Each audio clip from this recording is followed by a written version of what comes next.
Okay, let's get started. Would anybody like to recap from last week? 2 weeks Yeah, I'll ago, do it. sorry. 2.5 Great. weeks ago. I think it's all Yeah. Brad, our go-to What note did you Yeah, say? probably note taker. at this point.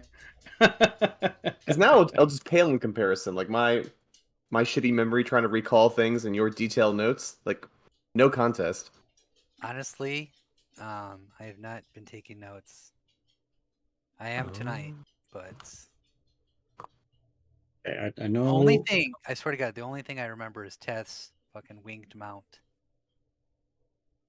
that's Oh one yeah, of at the the things I Paraton. had forgotten. I was like, why the hell are there pictures of Paraton everywhere? Yeah. Mhm. Um, Uh, there was a lot of allusion to an ambiguous outcome of a chess match, in which Herzog either gave a prize or uh, a conceit artifact Nice. to yeah to Michael's character whose name I can't remember. Zakai. Zakai. Sakai. We did a lot of inventory management.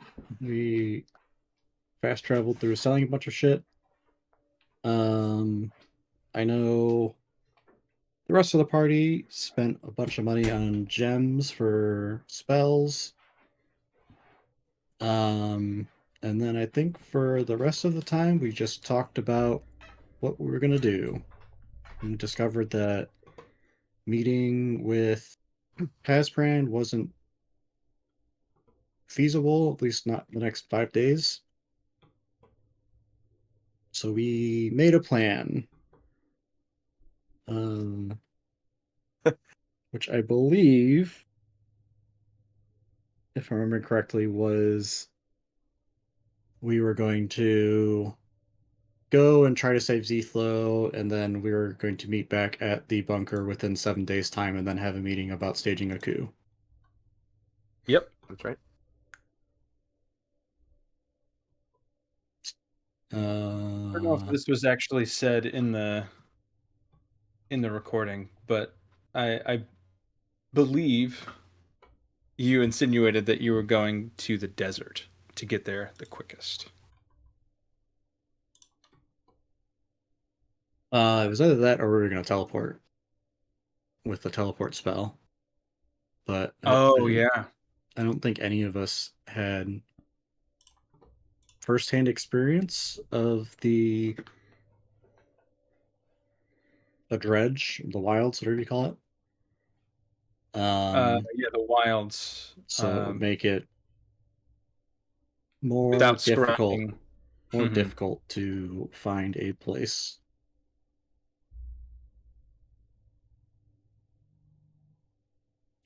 Um, yeah. Besides that, it seemed like Cerberus was growing suspicious of Paspran, or either he had suspicion or he was grasping at straws, and he has basically people following her and monitoring her every movement. So That reminds me, Leah, last session, all the scrying, correct? Yes. You he was scryed on Pasparin, and you attempted to scry on Zthlo. Or you were planning to scry on Zthlo, and he said that in his sending back that scrying would not work where he was. Mm-hmm. It's like sending doesn't work here, but he got it through a sending message. Sending worked, yes. Well, that's the thing. That's what you have to take into consideration. Sending worked. Scrying would not work. Okay. So maybe So he lied to us and it would work, but he's naked and he didn't want us to see. I would actually love for you to try. Please try and scry on Zthlo. I don't think any of our party members who can cast Scry are here. Nope. Can you scry, Can right? can you scry? Oh, it's just sending. It's just sending that only Zakai can do. I forgot Eric can scry as well. Cool. Well, in the absence of 3 of our party members right now, I am going to save the prologue for Monday. But I did want a little bit of a pre-session activity. So I'm going to do some questions for dice to add to some rolls for you. There are 4 questions today, same rules as last time. Every question you get right, starting with a d4, you can add up dice values and add that dice to any attack, saving throw, skill check. Yeah, save as well. I'm going to give the benefit of the doubt to Aaron and just give him a free one, because there 3 of these I don't know that he's not even here. I don't know. He would get 3 of these, but we'll see. Maybe I'm he pretty was sure in listening to Aaron's the setup- recordings. Yeah, I'm pretty sure in his setup he's listening when he's away. So his mic is the only thing by the computer. Yeah, I can still hear. Well, we'll see. Hell yeah. All right, question number 1 for a D4 to add to a skill check, attack roll, ability check, things like that. What is the name of the former follower of Visick who inspired the name of the Mirian's cemetery? Miriam? I don't know.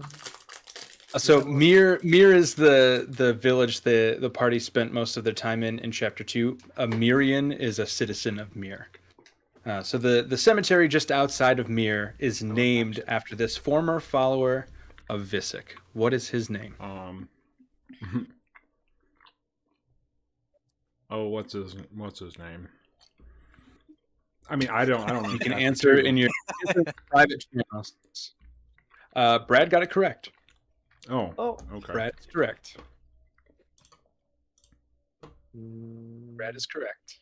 Dude, Trying to think of what his name is. my mental palace is like a nightmare. I remember so much little shit, but things that I affect can't my remember what his name is. success in life. Aaron, I gave you a benefit upon doing these. You are starting with a D4. So even if you get 0 of them correct, you have a D4 to add to a check of your choice. Okay. Looking through my open notes here to see. Yeah, open note if you want to take the time to open notes. Trent, unfortunately, Miriam the librarian is not correct. It's not. It's not Work- Helen. work Helen Miriam.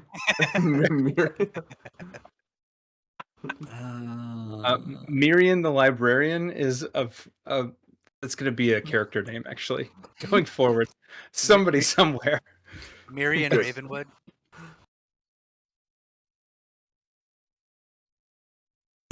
I'm trying to find his name in the handouts.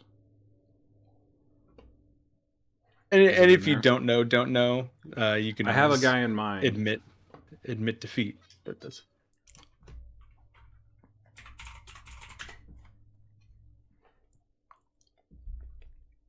I'll venture a guess. Aaron, a valiant guess for missing an Okay. entire chapter.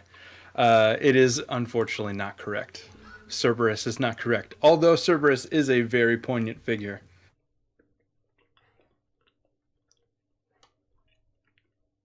All right, Donovan. I'm going through notes. Is Come this on, open man, book? get yourself this D4. Well, let me ask you this: Is it a tithe winner? No. Okay, then I don't know. Okay. The correct answer was epitaph. I don't know that Oh, person. Epitaph. The cemetery is named Epitaph's Rest Cemetery. You can name any cemetery Epitaph Cemetery. mhm. That's true. That's true. That was one of the characters actually played by Billy in the level 20 fight against Visick. It was one of the followers in the past. Number 2. What is the caster rank between common worker and general? All the guys in between.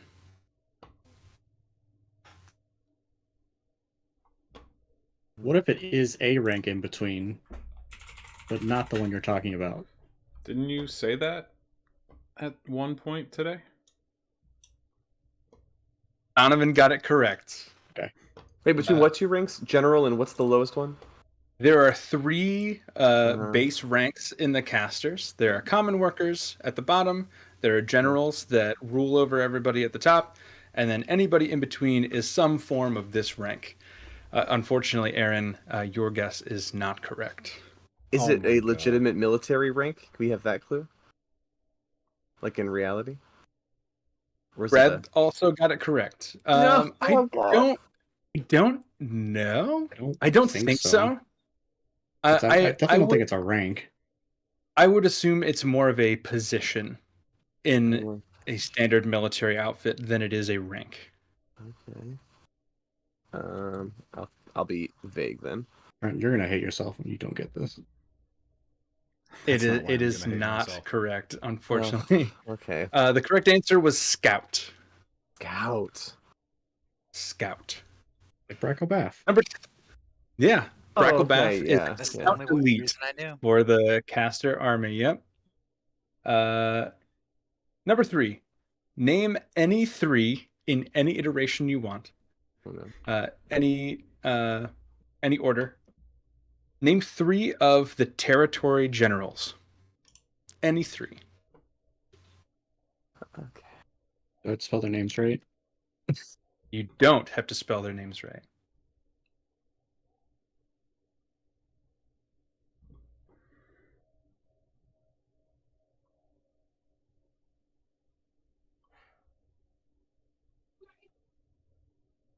Three. And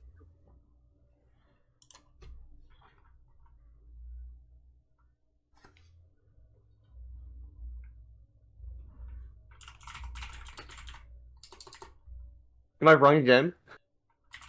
Because they don't own territory? I will, because of what you answered, I will let you add an additional name, but one of those is incorrect.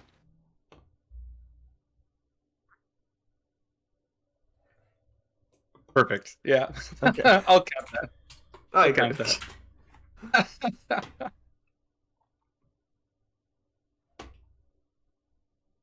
Did I get any? One of yours is correct, Aaron. I'll take the other it. 2 are not, unfortunately.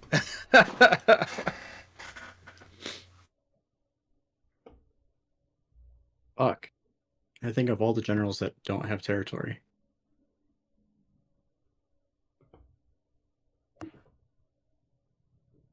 Bye, Brad. He gives up. Brad's like, fuck that question. I'm out.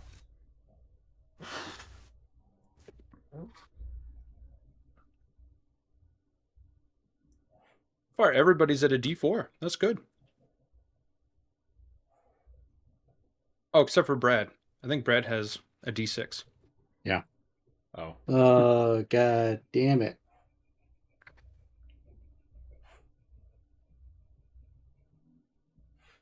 Remember her name?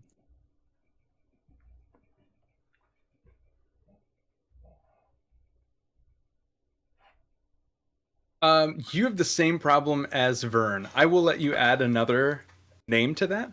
Yeah, I can't think of Yours. her fucking name. It's the one. I'll give you yes, yeah. The one that Urzak knows. Yeah, That I kept mistaking for one of your other answers. I know. Just look, I say it out loud in case anyone else hasn't answered, but everyone else already answered, right? Yeah, everyone here anyway. Kavanaugh's just the cooler sounding name. Yeah. God damn it, what the fuck is her name?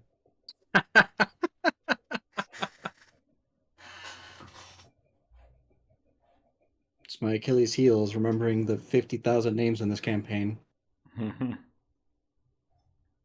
That's how I beat you. None of your characters are susceptible to any of my enemies, but I can break you mentally by adding thousands of characters.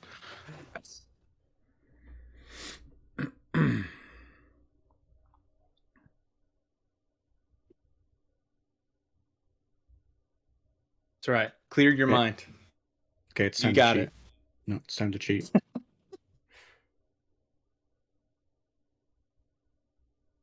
Since Brad entered at that exact moment, it was like secret weapon, Brad. Sweet. Time to cheat. Doo-doo-doo. I need Brad's notes. Phoning a friend. Do you guys hear me? Yeah. Yep. Yep. Okay, nice. Did you hear the question? I heard something like 3 in any iteration. Oh, yeah. Name any 3 territory generals. In any order, spelling doesn't count. Any 3 generals of territories.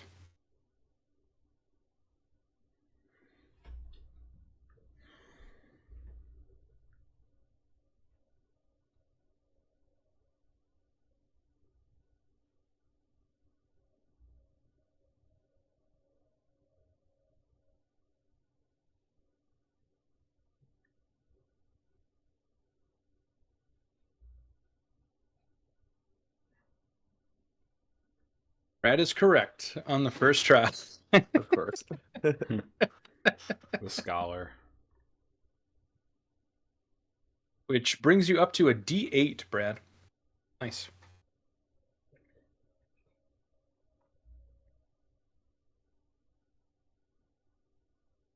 All right, Donovan, I'm going to give you 20 seconds. I can't find the cheat sheet I'm looking for. But in the ties notes, I totally have it. It's totally a person in here.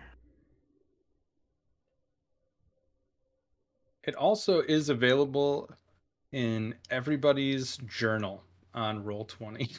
I thought you had taken them out. I forgot to blank them out. That's how I got one right. I just looked at the list and saw like territories or should've done something that. and picked I'm not even on the Roll20 right now. most intimidating sounding name from the list. Which Okay. one did I get? I give up. Other names that would have worked for you, Urzak, Hargrave, Valentine, Hargrave's or yeah. Corey. Yep. Hargrave, Valentine, Allen, Corey, and Kavanaugh were acceptable answers. Alan. Alan! Different Alan, but still from a Yeah. movie. Hey, Fitzko, what's up? Oh, you know. You have a chance right now to earn an extra D4 to add to a skill check, attack roll, or saving throw. Cool. Yes, please. Question 4 for everybody now, including Michael Fitzko. And softball to Aaron because I've been incredibly rude throwing him into this after missing 30 sessions. What is the name of Crowbar's hometown? I know that one. Are we buzzing in, or what? How's this work? Answer in your direct message channel, please. Do I have that? You sure do. It is titled Zakai Thorn. Oh, that's what that is. That is what that is. Yay. Trent and Aaron, you're both correct. Yeah. How do you spell crowbar? Unnecessary for this fight. It is in Roll20. You can find Crowbar's name. Player characters. Oh, when did I become Rage of the Valley? Is that new? Yep. Okay. Even I don't know. Can you put the map on the screen? Oh, I just I can't. was trying to, but I honestly don't know how to move back from a map that's. I put all my maps in folders, which is a wonderful addition if you haven't done that yet. Nope. But I'm now trying for the first time to move the party from a map that's in a folder to a map that's outside of a folder. And I don't know how to do it. I tried to do it when you sent me that TikTok, and it didn't work. I can figure out how to do it at least. Well, we're stuck in this folder forever. Yeah. Damn. Well, that's a flaw. Aaron, where's your character from? Just out of curiosity, no reason. Brad, you are correct. Donovan, you are apparently also correct. My character is from the valley, and I am the rage of it. Isn't his town kind of in a valley? Or I don't know if it's a valley, but it's like off of a mountainside. It's valley It is adjacent. a very famous valley called the Valley of the Falling Leaves. It is just off of the right flank of the Dry Rock Range in the northeast quadrant of the There is country. a map handout too. Oh, Somewhere There is a map down the handout. list. You're right. Oh shit! It's in I take maps back- and wait, locations. Don't give it away yet. He's from. He's from. How do I edit what I said? Yeah. Crowbar's how. This is what Michael Fitzko put. Crowbar's hometown is from that mountain town, which is vaguely correct. You're right. That map. You're absolutely not not wrong wrong. with that, guys. Just You not know, if- quite right enough. If we check the tapes, the official record actually says his hometown is Glave's Edge. There you go. That is correct. I will give you a D4. So that Yes. brings Aaron, Donovan, and Trent to a D6. You can mark in your notes you have a D6 to add to an attack roll, a saving throw, or a skill check. That includes death saving throws if you need to add it. Brad has a D10. Brad got all four shit. correct. And Michael Fitzko has a D4. I feel like I got cheated. Get out. I'll give you a lightning round of the first three questions if you want. Here You we can go. just answer out loud. All right. What's the name of the former follower of Visick who inspired the name of the Mirian Cemetery? Oh fuck.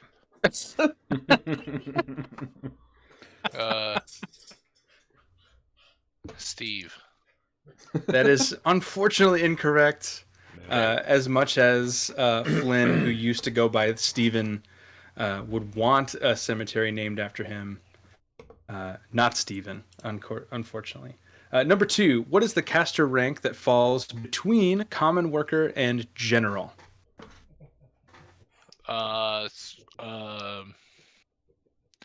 Tinker, Tailor, Soldier, Spy.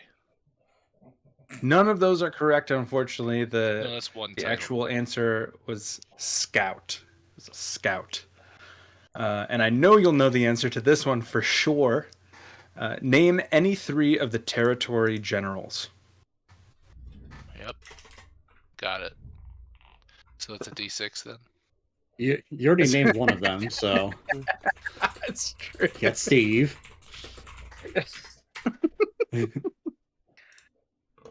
If we're going by the beginning of Ballroom Blitz, then the others are Andy and then Nick. That's all 3 of them. Great, congratulations. You've earned yourself a D4 to add to any attack roll, skill check, death save, or saving throw. Hell yeah. That's so good. Yeah, what a fun song.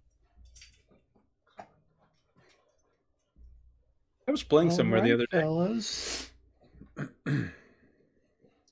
While I have everybody here, for Saturday, Yeah. Trent, did you name your character yet?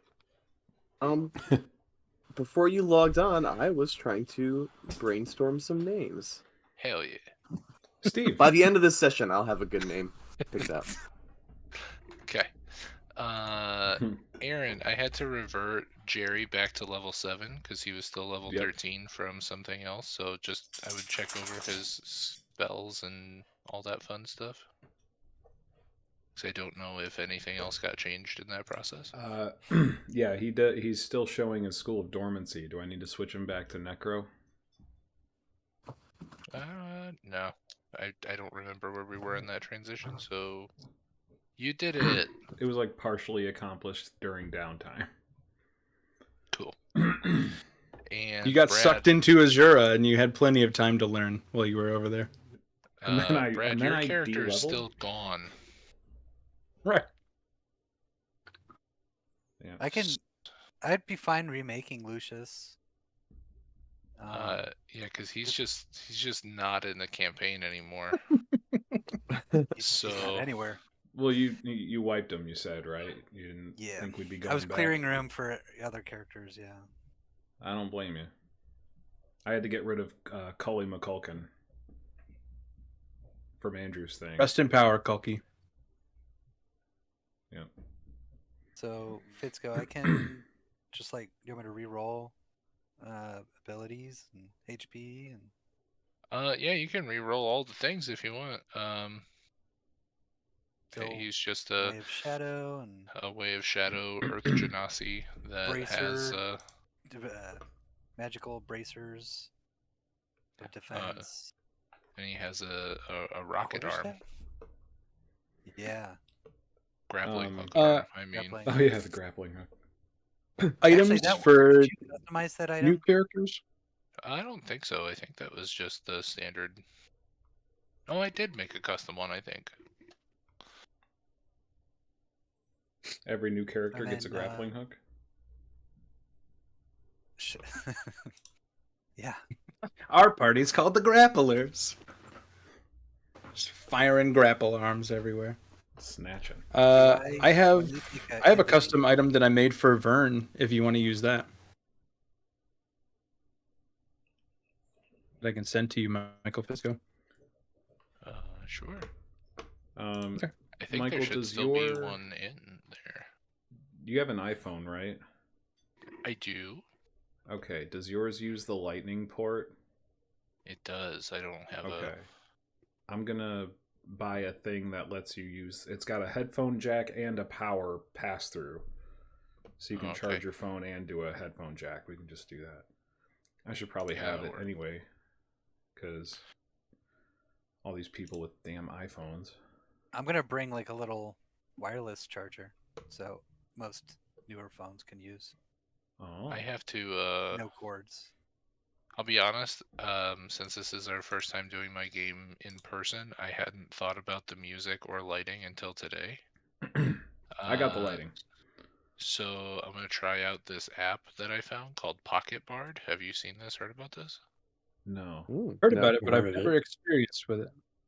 Well, I paid for a month subscription. It was $7, so we're gonna try it out and see how it goes. There might be some mishaps. We'll see.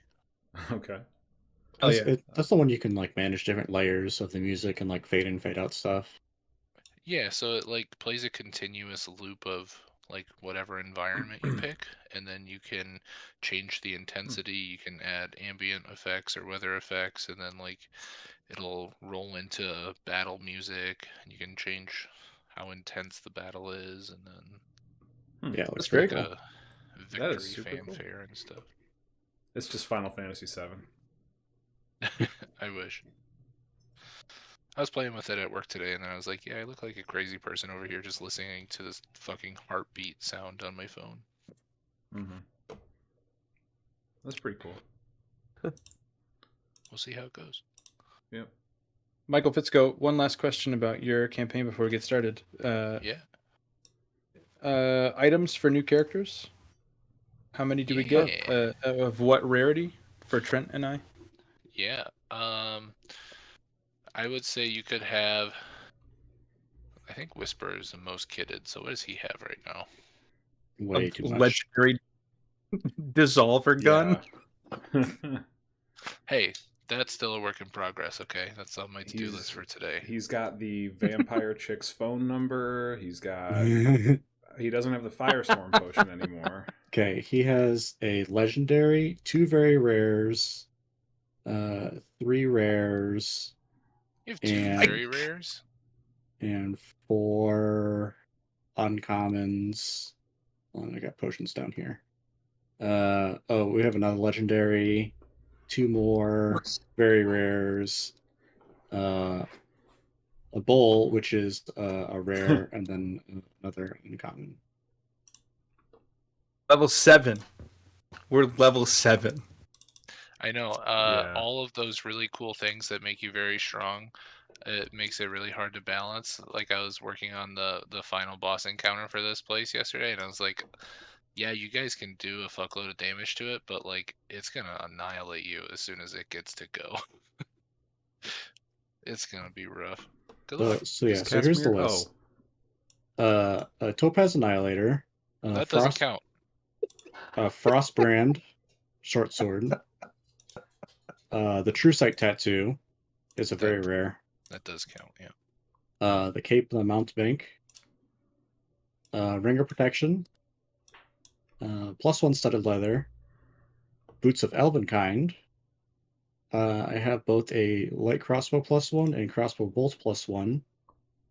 I have a Hat of Disguise. I also have a Clockwork Amulet, which is a magical item, but that's a common. And then I have a deck of many things. I'm currently carrying. I'm currently carrying the Dwarven Thrower of our deceased friend. I have 4 Potions of Invisibility, which are very rare items. I have a Bowl of Commanding Water Elementals, and then a Potion of Fire Breath. Sorry, I have 2 of those. That's a lot of items. How many of those can you use at a time, though? How many of those require attunement? 3. Oh, well. Never Actually, mind then. Hold on. No, I lied. The Dwarven Thrower also requires attunement.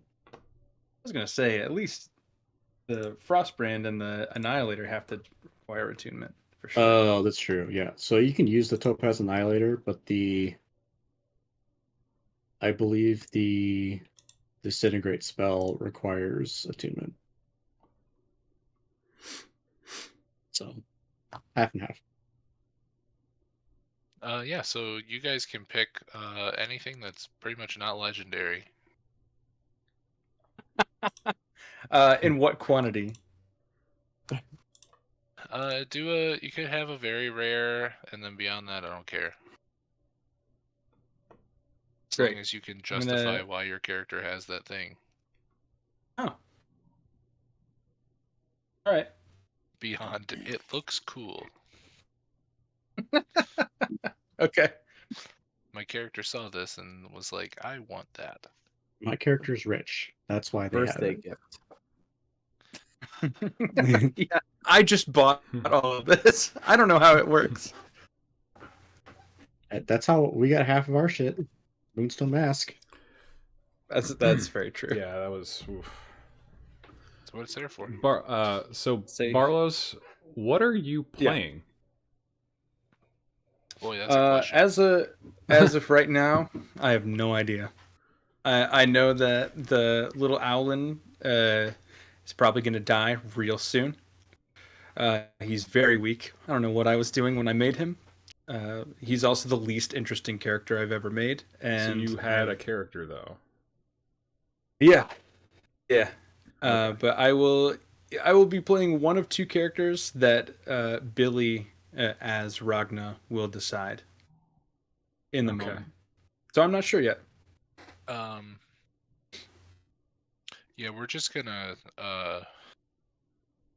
retcon the Owlin character entirely. So Oh, perfect.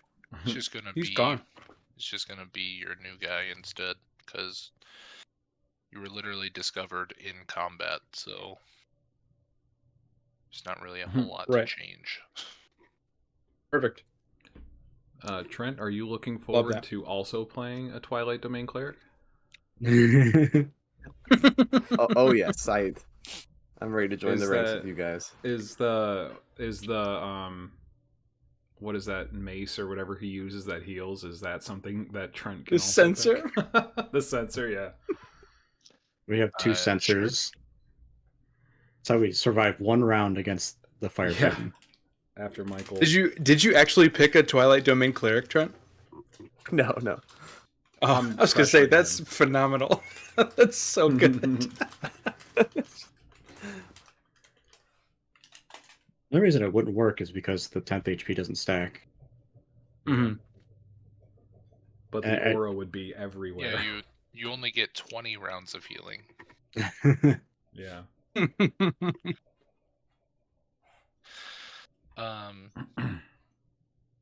Yeah, Trent, I know you mentioned maybe a barbarian? Yep, that's what I'm piecing together now. Hell yeah. Ooh. Right on. Yeah, because I've never done a Have you physical class. I've always done magic users in my different campaigns. So I am very excited for the flavor of your character. Yeah. It's so cool. thank you. I did consider, since we're not going the Mewtwo in a vat route, I was thinking like what a great introduction to my character would be if like they like release the water from a tube and there's this powerful Mewtwo-esque creature, and then all of a sudden it gets sniped from the shadows by my significantly lesser character, and that's actually me. That I was would thinking be about great. that. That'd be great. And Andrew, probably should have called him and be like, hey, maybe make a backup character just in case. Maybe. Oh, shit. Yeah. Because Brad's currently Maybe. killing him. I doing? forgot that Brad was in. Yeah, it's How's your Brad fault. killing him? Well, 'Cause let's he's be fair. jealous. It was Brad and Aaron. Yeah, that's true. Are they it? charmed or something, or why are they? No, we're mid combat, and one of the enemies, every time you hit it, they spray blood in the area, and it does damage. Ui's unconscious on the ground, and people were just continuing to hit it, so he's just failing death saves Oh. automatically. Oh, Yeah. okay. Yarp. But it's So okay, I'll just Rock hit it was with there, magic so missile and kill him. Yeah, I think you were planning on using Magic Missile, and we had to talk you out of that one because that would have actually Yeah. been an instant kill. Yeah. Yeah.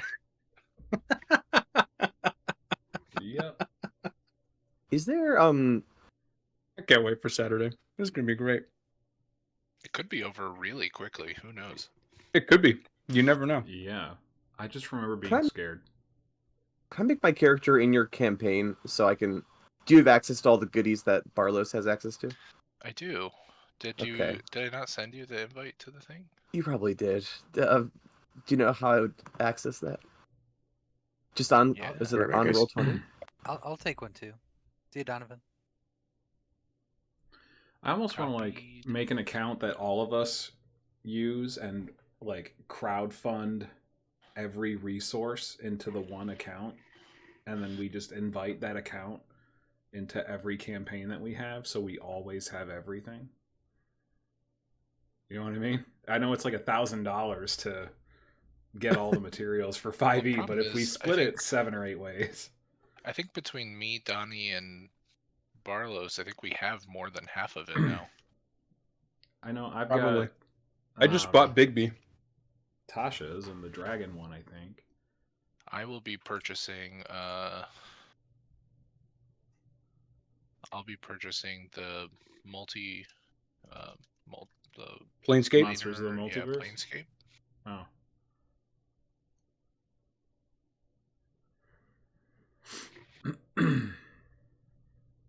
Well, I purchased another camera, another microphone, another mic stand, and another set of RGB lights. I'll count that as my contribution. Can you just refinish your garage as a professional recording studio?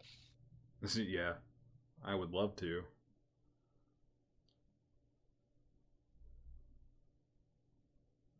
Actually, that's not a bad idea. At least make it enough to like play out there, and be as loud as we want, and not bug Katie. Yeah, fuck Katie. I mean, Yeah, let's not bug her. Aaron, do you need me to bring anything else, like more microphones or anything? If you guys have like, no, I think I'm good on microphones and stuff. But if you have like a chair that you like, a folding chair or something that you would be good to sit on, we're short probably 2 or 3. I know we could grab some from like your I'll house, bring Brad. a computer chair. Yeah, I'll bring a computer But chair. And if you guys have like a comfortable chair that you want to have for yourself that you can bring, that would be ideal. I have to look. I don't know if anything will fit in my car. And I Yeah, threw away like all my folding chairs when I came back to How about- Ohio. How about think I just we bring have all a couple all folding chairs chairs. Love that. Yeah, I've got some nice folding chairs, and I've got one that's like a rocker too. So I did have to adjust the setup of the layout of the room slightly because of adding that extra person. So I've still got Andrew's white fold-up table that I've literally had for like 4 years now. I had to throw that in. It's a lot of people. So it'll be Yeah. the biggest game of D&D I've ever played. Yep. It'll be sweet. Gonna be large. And just a reminder. So we are. It starts at what time? Noon. Noon. Noon, and it goes. Yes. Yes. Noon to 9. 9 is what we're thinking. Okay. Cool. We always say that, but Yeah. Okay. Be prepared. Got it. Sleepover it is. I assume people with like children responsibilities will actually leave at 9. Yeah. I will have to leave at 9. Yes, unfortunately. Well, at least we know we have you until Whitney. 9. I will keep you here until 9. Archer will understand. Yeah, he's a gamer. Lately, he's been going to bed real late too. So, if I leave at 9, I probably will see him before he goes to bed. Nice. Thank you, Michael Fisco, for my very rare short sword +3. You're welcome. Fisco, I don't know if you heard. I too need a invitation link. I already sent it to you in your I direct too need a messages, short sir. sword +3. Oh, that's what that is. Oh, oh my cookies! I forgot your username. Look at him. Huh. All right, you guys want to play some D&D? We could keep Let's do talking it. about It'd it. be pretty funny if I came back after 4 Let's months be of not about playing it. and we didn't fucking play. We just talked. Yeah. No, fuck that. Let's Hey, play. so we're going to use this session to just talk about our next session, which is 2 days from now. Glad you Well, could in make all it, Aaron. fairness- Thanks for stopping by. Yeah. In all fairness, that is what we did in our last session in this campaign, was just talk about what we're going to do next session. That is true. I hope that today some action will be taken. Dude, do you know how much easier it would be just to switch to Eldon and just level him down 1? You could do that if you wanted for this game or for Saturday. What do you think, Fitzco? Alden. What Groundhog. does Play Alan as say Elden. again? Eldon Groundhog. Wolfhound is a halfling, a Tempest cleric. What about him? Instead of Lucius. I said it'd be so much easier if I just picked him. Sure. Well, I mean, I don't care. All right. We'll just full swap and pretend he was there the whole time. Man, but I like Lucian. Wait, is your new character also racist? You know what? A Let's halfling just racist go back against to dwarves would Lucius. be I'll pretty make him. rich. Lucius wasn't too deep or anything. One-dimensional. Well, that gives him room for an arc. Okay, let's get Yeah, Aaron. 'cause he was a baby thinking for of a a while full there. picture. Yeah, he was a baby. An actual baby. He was a baby watching himself kick his Oh, friends' yeah. asses. I imagine. Oh, it's that was a good time. Space Ace. That's Okay. All right, Michael Morales, take it away. Great. We are going to start in the town of Glave's Edge with Crowbar and Elias. They've been called home by way of sending spell, alerting them of an imminent threat to their hometown, and they have journeyed back to Glave's Edge, and they have re-entered their village. Immediately are approached by one of their town elders, who looks rather worse for wear. Clearly very sick. The green of his skin, while he is older and the color has faded with age, he looks incredibly pale. He does not look well. Also, the main area of the village square, which is normally full of orcs and half-orcs, whether they are training or trading goods or just walking around and talking to each other, now stands empty. There is nobody out. It seems completely vacant. Crowbar, you and Elias are walking up to something that seems very familiar to you, but it looks incredibly foreign. And the elder rushes up to you as quickly as he can in his old age and his current condition. He says, Crowbar, please come inside. We can't have you out on the streets. Okay. I will hurriedly follow him inside. Okay. Yeah. So he quickly ushers you inside of his little home that he has. He offers you up offers both of you up a cup of hot liquid, and he'll say, "Please, drink this before you go back out into the town square. It will help protect you." All right. He'll just down it in one go. Elias will watch you do that and confidently follow suit. Okay. He is, at this point, just doing whatever you do.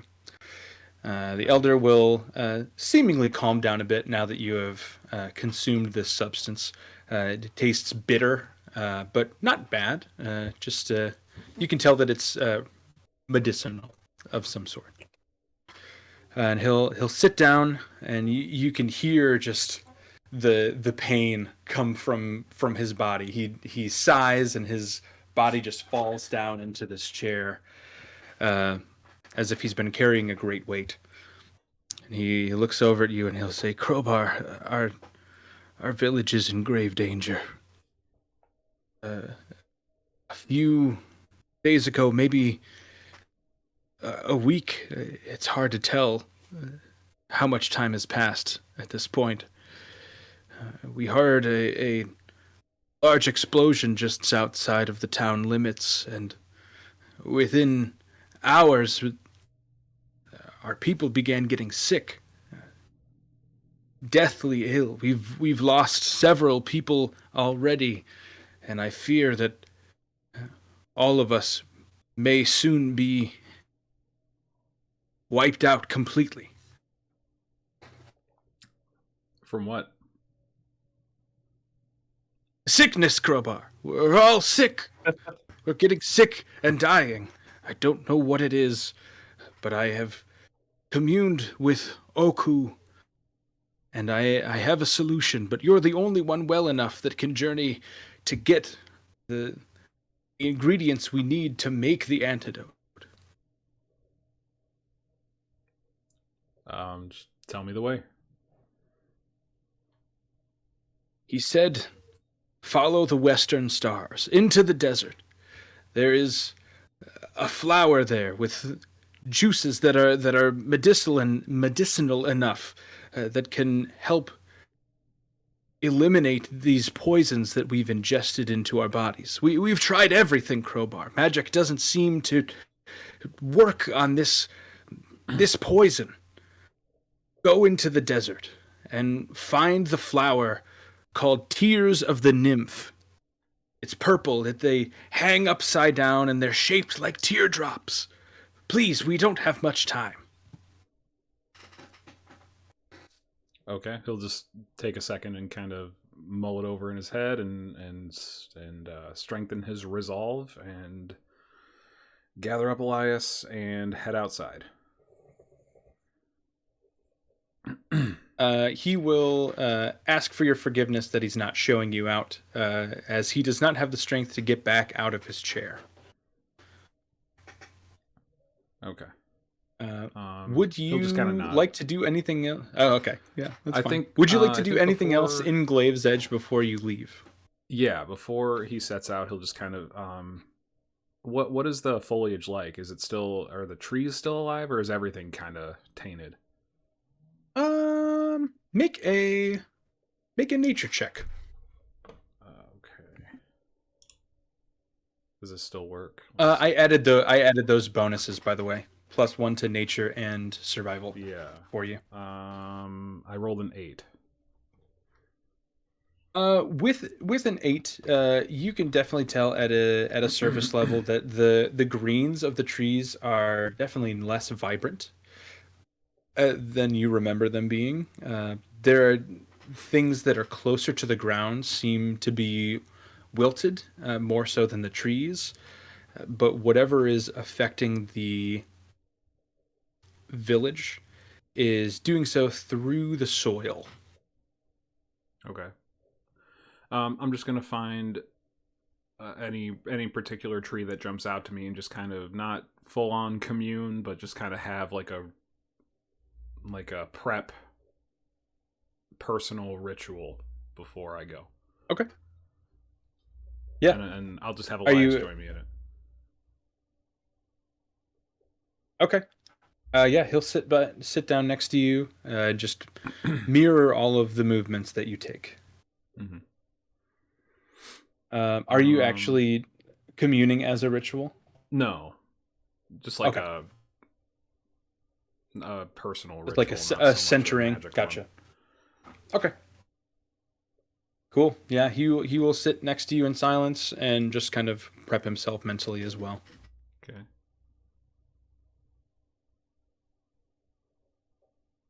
That's probably all I want to do in the village. Okay. And you set out west. You are looking at, if you travel over the mountain range, which both of you are used to doing, you're looking at least a week and a half travel.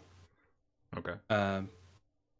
If you try and go south around the base of the mountain range and come back up into the desert, you are looking at 2 weeks plus.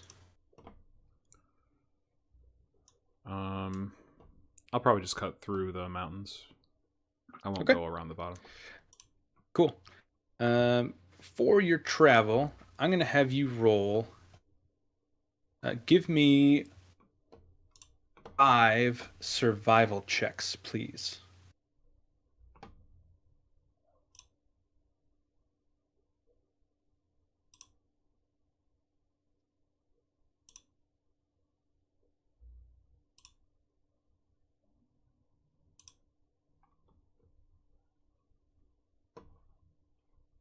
Nice. Yeah, you start off really strong. You and Elias are super familiar with the areas around obviously your village and the mountains just to the west or just to the southwest. So your trip gets off to a very good start. You kind of plateau for a little bit as you're starting to get into the drier areas, the hotter areas. And as you get into the desert, you start to see the land flatten out. You stop at the river of Kyrie, right next to the dry rock range.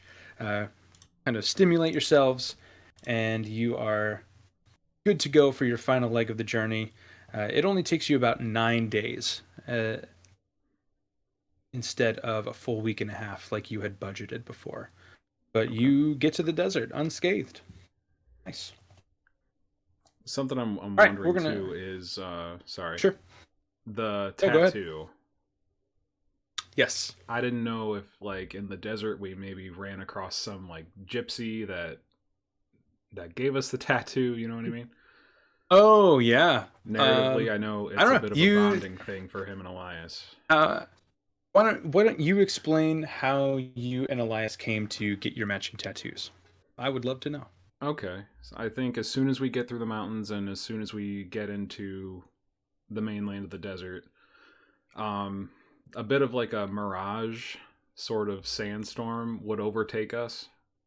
Just having been on this journey, I think like a mysterious gypsy woman could like just cross our path, like an old decrepit woman, but like Mhm. strong because she's here, And I Yeah. think it would just be really cryptic, but she would just like say, can I offer the two of you something? And I think Crowbar might suggest the idea of that tattoo as a way to show Elias that like he's proven himself and that he's been an like a good student, a good fighter, that kind of thing. So I think she Amazing. would That's great. administer the tattoo on both of us, and it would just be a matching thing. Awesome. So What does the that would tattoo be look like? it's the Eldritch Claw tattoo. The first thing that came to mind was with the whole bear thing. It would basically just be like the monster logo. I think that would be Hell pretty yeah. cool. Maybe when we're like Very in close cool. proximity to each other, it glows like blue or something. Yeah. I'm down for that. That exists now. Great. You made it to the desert. 2 tattoos heavier. And we're going to switch back to the party for now. You are in the bunker. You have decided, you have scryed and sent messages and planned meetings and sold off your items.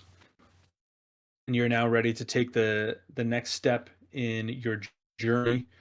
And you are going to attempt to save Zthlo. What is your first step, party? Well, look, Uh, Urzak, uh, it's been a lot of fun playing all these games of Dragon Chess, but after 23 times, I don't know why you think you're going to win the 24th. because I won half of the first half of the 23 games. This is the tiebreaker.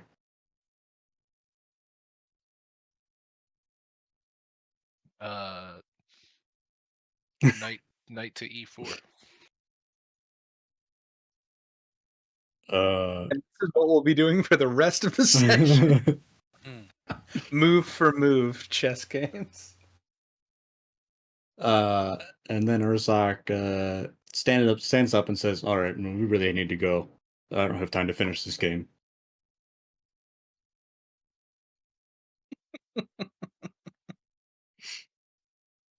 Maybe next time. Okay, but I'm counting that as a forfeit. Just remember where the pieces are at. We'll pick up where we left off.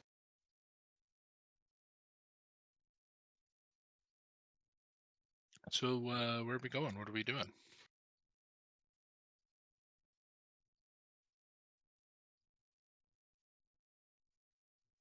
Well, let's Where discuss. are We're you going? What are you? gonna go find Tess' friend Zethlo, who's allegedly in the wilds. And can you? Oh, you don't know how to pull the map up, do you, Barlos? I'm looking into it right now. To the cloud? I just don't understand why there's nowhere to pull the party banner back to the main screen. That doesn't make any sense. Because you'd think that you could drop it into all pages and it would just go back, but you have to drop it onto a map. It can't just go into a folder, which is the most absurd thing. I was so happy about this until I realized this just tonight, and I'm The video you sent me made it really seem like. Okay, I still don't even know how to get the folders to work, to be honest with you. I have all my folders. I I just don't know. Well, this is what I'll do, just for ease of what we're doing right now. I'm just going to put the map into the folder that I have right now. So now you guys can have the map, and I'll figure it out later. Guess how funny would it be if we decided to just go to Cassis and hoof it from there? Now that the Aaron's in the desert. Be pretty You funny. can teleport to Cassis, but there's not a teleport link to Cassis.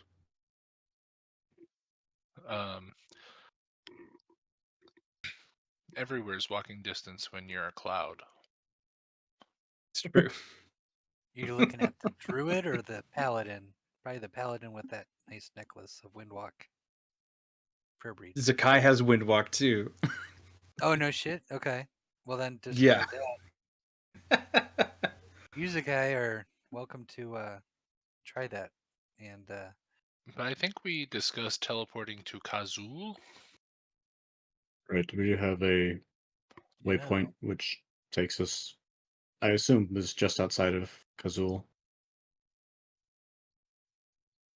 The Is it teleport link is on the just outskirts. it's just east of Kazul. just east. Okay. It's on the I put you guys on the map, so you should be able to see everything now. The No one yellow in the, circles are teleport links. is Urzox potentially familiar with Kazul, or is anyone right now familiar? Urzak, I roll a would- history check, I would or think so. I was just about to ask. either have either we ever been there? history, nature, or survival. Your choice. 24. Yeah, you have. I would say you have intimate knowledge with Kazul with the 24. Being in the position that you're in and having been in that position for 80 years, you are familiar with almost the entire reach of the desert at this point. Even though Farinth is your home base, you do have engagements that you have to attend to in Kazul sometimes. You might not know the exact breakdown of like their political structure or like their citizenship and things like that, but you've definitely been there several times.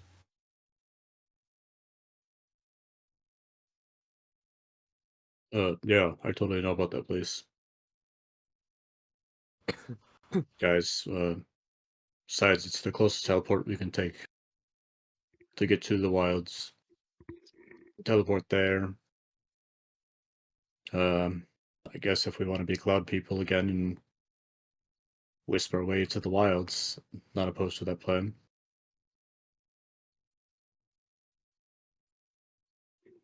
Yeah, we can do that. Yeah, let's be clouds. Right. Oh, the teleporter is this way. And it's a bit hotter there than it is here, so anybody in heavier clothing might want to save it for the nighttime. It'll get cold at nights, but Vern, like it. since he early on established that he was very comfortable getting naked, he happily takes off his big jacket and stuffs it into a bag. And unbuttons a few buttons here at the top, just so like chest hair curls out a little bit. Okay. Yeah, Urzok's gonna go walk to the teleporter.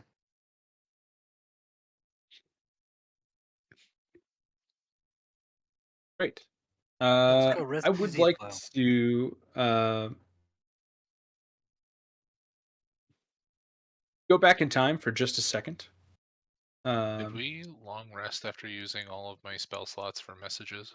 Yeah. Yes, if you have not already, all of you can Mhm. long rest for sure.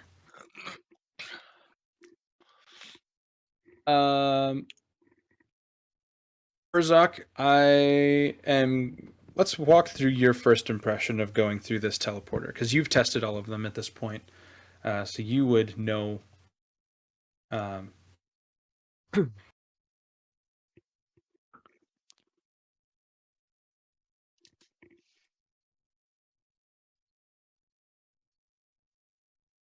You would know what to do now.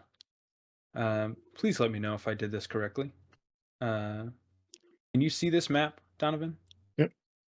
This new map? I can. All right. Great. This is the area that you're coming into. The orange and red beacon right over here is the exit of the teleport link. And you'll notice when you come through here for the first time, Urzok, it kind of flares up and dims down. And you will discover as you're here for a little bit longer, kind of inspecting where you end up in the desert. It takes about an hour for it to come back online to get back to the bunker.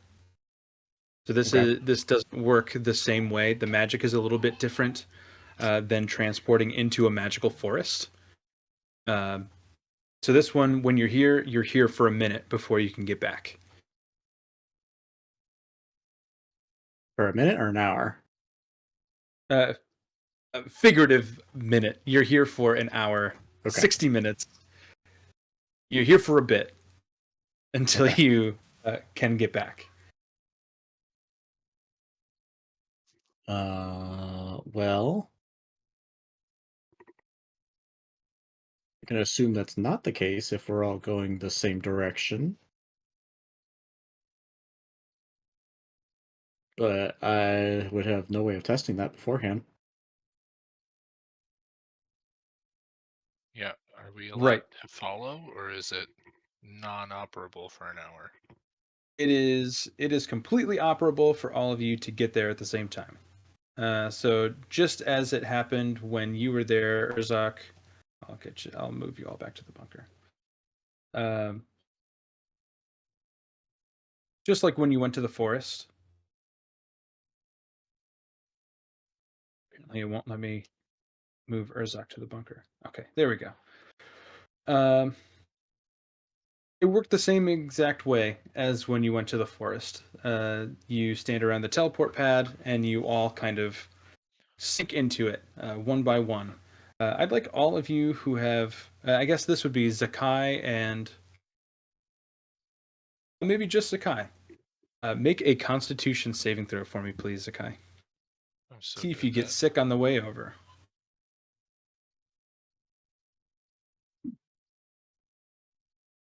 Yeah, you're fine. It is a wild ride.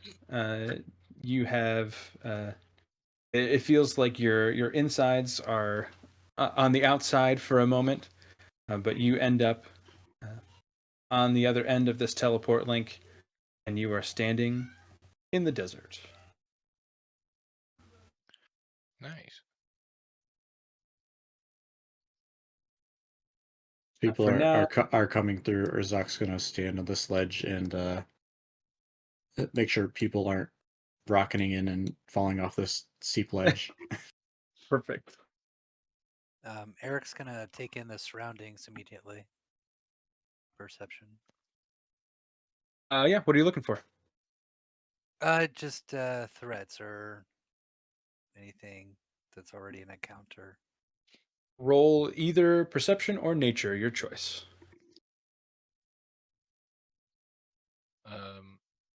Upon coming out and seeing all this fun stuff, instead of looking out at the environment, I'm actually watching everyone else and trying to gauge their reactions to being here. Okay. Um, anyone in particular that you're looking at, or are you just kind of getting trying to get a general read on anyone? I'm keeping an eye on Teth. I don't trust it. Okay. Okay. Roll an insight check on Teth.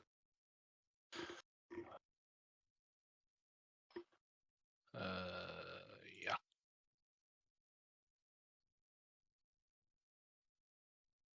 Yeah, 28. You can tell that Teth it's hard to read him because he doesn't give facial expression. He has a stationary face. But based on body language and how he immediately stands up towards the front of the pack, uh, he doesn't quite even look around when he gets out of this side of the transport. He just exits and makes sure he's in front of other people. You can tell that uh, he, if nothing else, is loyal to the party and wants to protect the people that he's with, Okay. and is willing to put himself in harm's way to do it. Is his orb visible in any way? Can I spy it? His orb is not visible. Okay. You can tell that there is a protrusion in his chest, but I don't know that you would know that the orb is beneath it. Okay. Well, I saw him take Oh, it maybe you saw him take it out out, to right? test it Because with Vern. they were playing with magnets or something. That's true. So yeah, you would see the encasing of the orb, Okay. but you can't see the orb through it. You can't see any type of glow or magical effect uh, from underneath it. Cool. And Eric with the 28, it is desert as far as you can see. There are, from where you are, you're kind of sunk down. So you'd have to kind of climb up onto this patch right here. Can you see what I did? There we go. Like right up here. You could get a better kind of bird's eye view of your situation. But as far as you can see, even if you look west directly towards Kazul, it is blowing sands. The wind is pretty strong, heading south. There are waves of heat that you can see that are visible, that are obscuring your vision as far as seeing very far away. Um, it seems to be relatively calm, though. Other than the wind blowing, you can't see or hear anything that you would perceive to be out of the ordinary. The sand seems relatively level. There are a couple dunes here and there, mostly rocks protruding from the sand rather than large dunes or things like that. Um, the horizon seems relatively flat from this location. What? Flat? Okay. It's not curved. Yeah. Okay. All right. Uh, So yeah, Azura is on a flat planet, actually.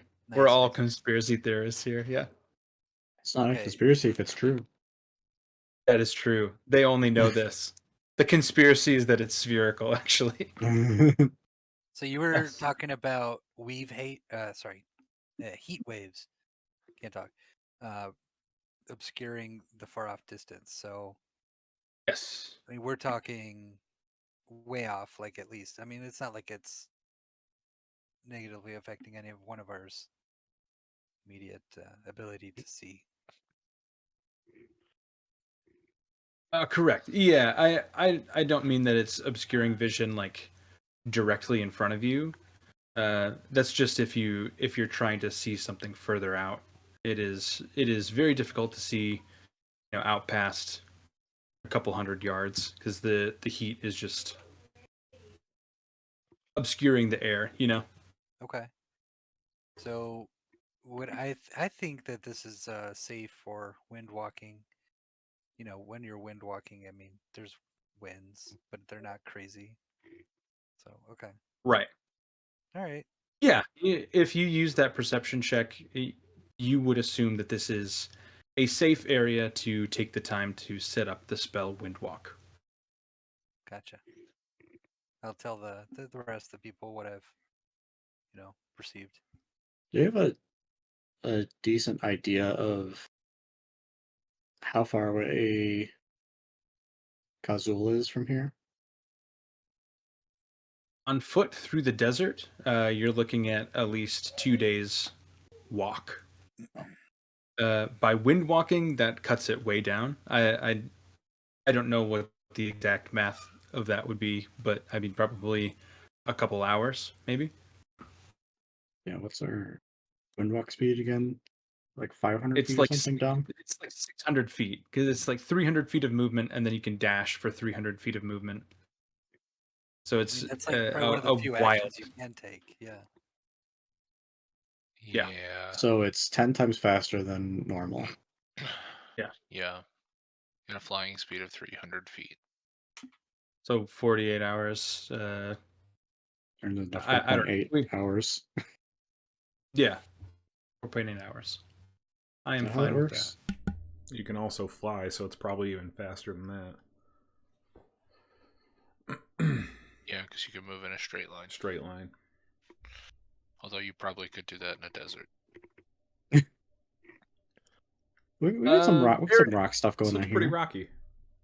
Eric, you would know that you could move relatively in a straight line if you were to be relegated to foot traffic. There are definitely rock formations Okay. here, but you get the idea that it wouldn't impede you that much. Past your point of vision, obviously you can't speak for that, so there could be some more mountainous areas in between here and Kazul. But as far as you can see from here, horizon looks pretty flat. So you can. I mean, I know you guys are going to wind walk, so it doesn't matter. From what you can see, it doesn't look too treacherous. Yeah. I guess the only other thing might be, but no, we're not into the desert yet, so not disregard. I was gonna say like footprints stuff, but no, we're not tracking yet. I'll say. I mean, if you go ahead, Vern.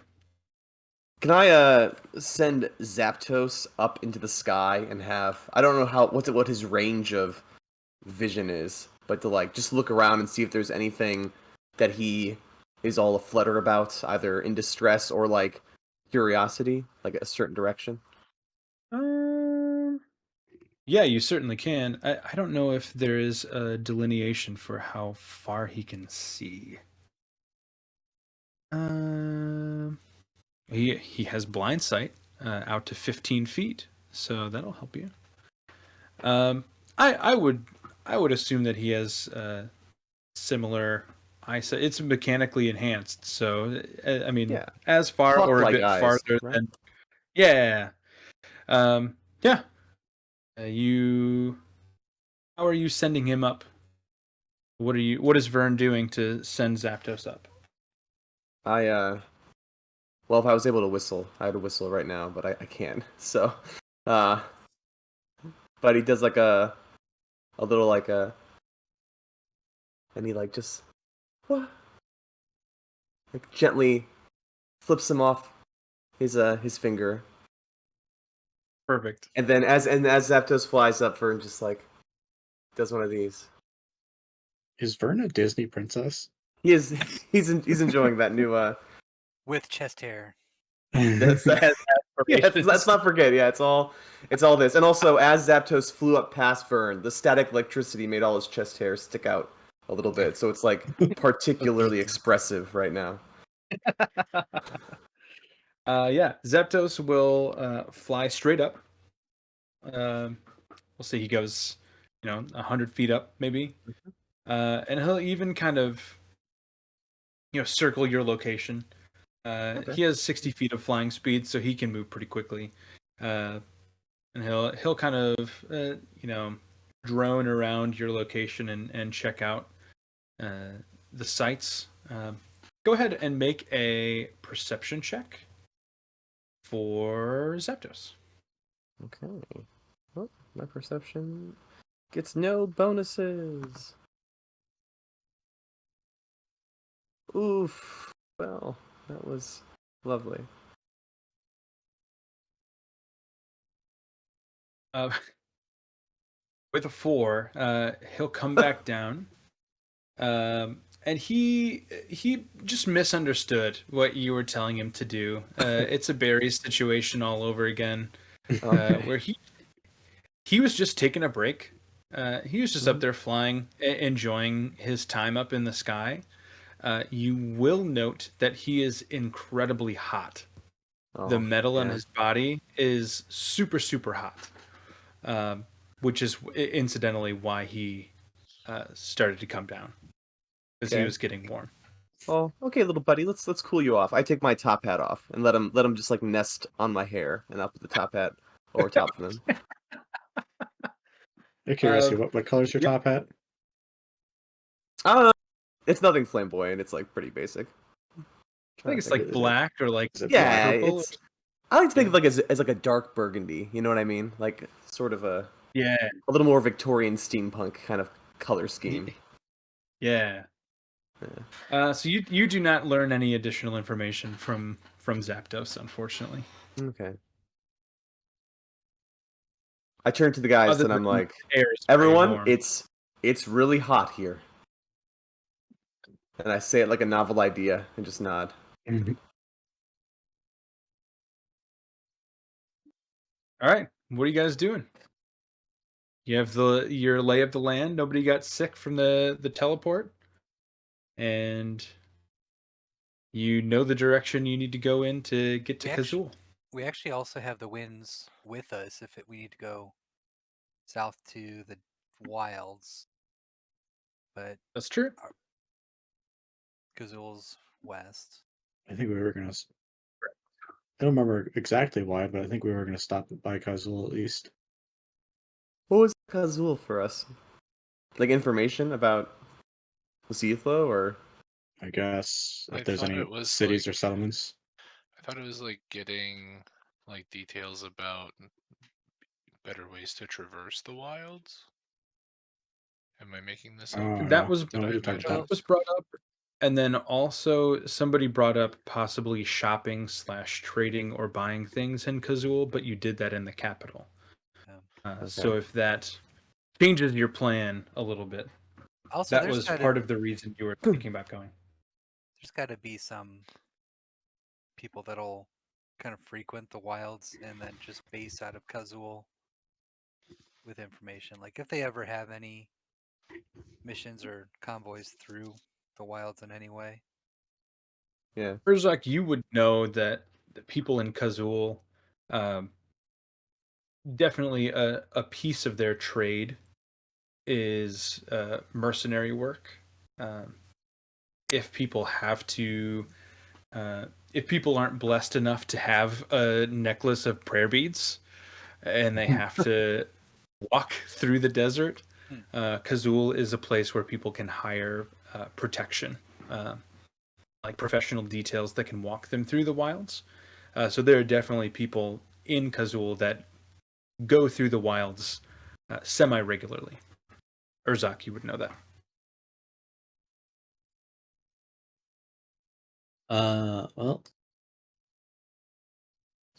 Well, light up some prayer beads. Get to Kazul. Great. I'll pull out my necklace with all my little beads on it. I This wanna one's give guidance to Zakai thanks. and tell him, because of the wind, everyone veer north slightly as we head to Kazul. Hell yeah, let's go. Pull out my necklace, find my bead it's like a sky blue, and it has a little carving in the bead of like your typical like I don't know emblem for wind. I don't know, what do you call that symbol? I've never even thought about it before. Cloud? I don't know. Like the gust symbol. Yeah, like what is that called? I don't know. And I'll kind of just thumb and finger that one bead a little bit and kind of roll it and rotate it back and forth in my hand, and I'll kind of close my eyes and concentrate on it a little bit, and you'll notice the bead will start to glow like uh, almost like a greenish, and then as I keep going, it like starts to turn gold before it finally envelops us all in a giant cloud. Perfect. Quick question above game before you actually cast that spell. Yep, How many targets do you get? 10 Okay, plus me. I would like to apparate Kevin so I that don't he know can who become. Kevin is. Yeah, you will see. Before you start casting a spell, Urzak will reach out an empty hand, and a cloud of white and blue mist will swirl, and a hawk will apparate. Oh shit! Kevin. Fayhawk from Greyhawk. Just kidding. This Kevin. Hell yeah. Hey, little buddy. I love that. I Kevin gets here and he's like thirsty for water already. don't know. It's so I want to. Do fake creatures I'm sure it suffer goes the same? whatever. The same? Do they still have to eat and drink? I doubt it. I don't know. 'Cause they're made of I energy, wouldn't right? They're not like I wouldn't think fully so. material. Right. Just a reminder, I think I gave everyone good berries and water breathing Thank God for water 16 breathing. hours. They're trying to like hydrate the drink water. It's like it won't go down.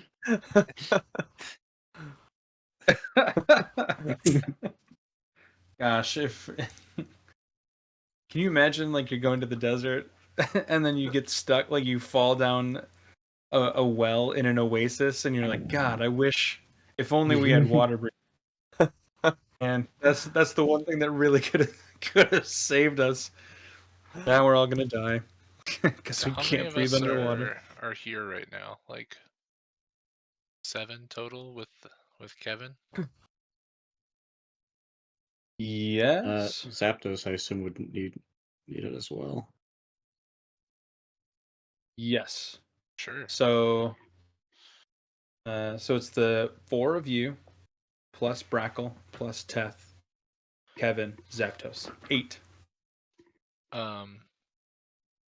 Just for shits and giggles, are there like any like lizards around? You're inside the bunker, so no. But you're welcome to go outside and make a nature check if you'd like. Yeah, okay. I'm about to try and rock these lizards' worlds. So You have much 2 trauma. slots if you can find it. Oh, not off to a good start. With a 7, you find outside. You kind of look around real quick. You find a small badger. A badger? A desert Yeah. badger. Well, I'll include the badger in my casting. If it is willing, it can become a cloud for Make 8 an animal hours. handling check. I'm so good at that. With Oh, guidance. I'm actually not bad at that. With guidance? Oh wow, okay. I mean, it was. I think the timing was about right. Yeah, with a 23, you immediately convince this badger that you're its friend. Maybe you give it a good berry or a piece of your ration or I something. will gladly sacrifice my good berry to convince a badger to turn into a cloud. This this badger will do anything that you say. It's 100% on board with whatever you're selling. Hell yeah.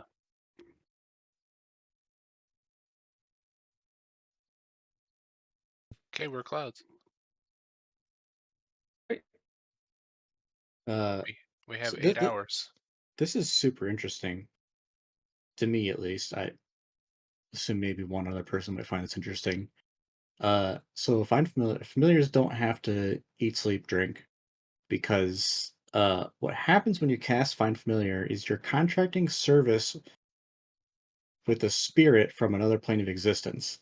And then when they come to the plane of existence, they shape themselves to take the shape of whatever you choose. It just reshapes Dang. itself to resemble the form that you choose, meaning that Kevin's not actually a hawk. It's a spirit from the Fey realm taking the shape of a hawk. Yeah. Interesting. Very cool. Now you were asking if the spirits needed nourishment. They don't need it. Says they don't, yeah. Being a spirit and all that, yeah. When we're clouds, we can't like talk to each other, can we? I thought think we that you could. can. Yeah. The Can we last form time our you bodies guys into used it, shapes? I think it's just a spectral version of yourself, so you cannot Okay. reshape yourself, unfortunately. It's like a mist version of your physical body.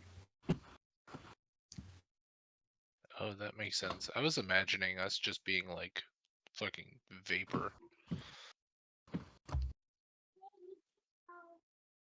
That's cool.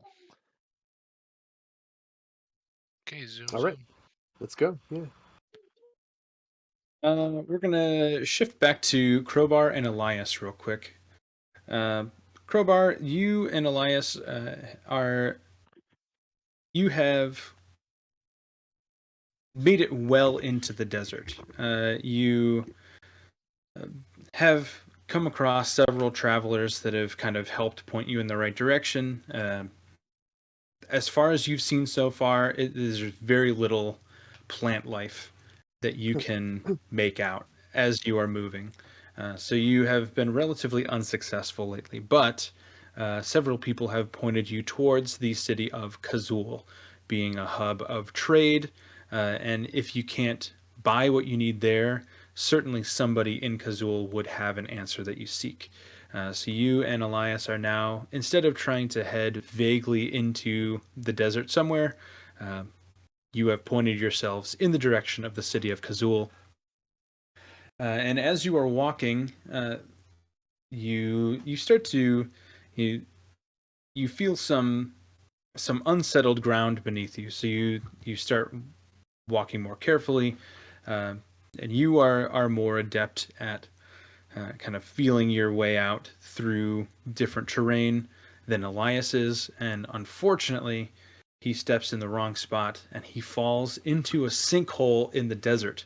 And he lets out a quite a loud scream as he falls. So he is now down underground in a hole How with far? sand pouring in. Make a either perception or nature. Well, I think I'll do nature. No, I won't. I will definitely do perception. I was gonna say, even with the +1, your nature I think is now a 0. Yeah.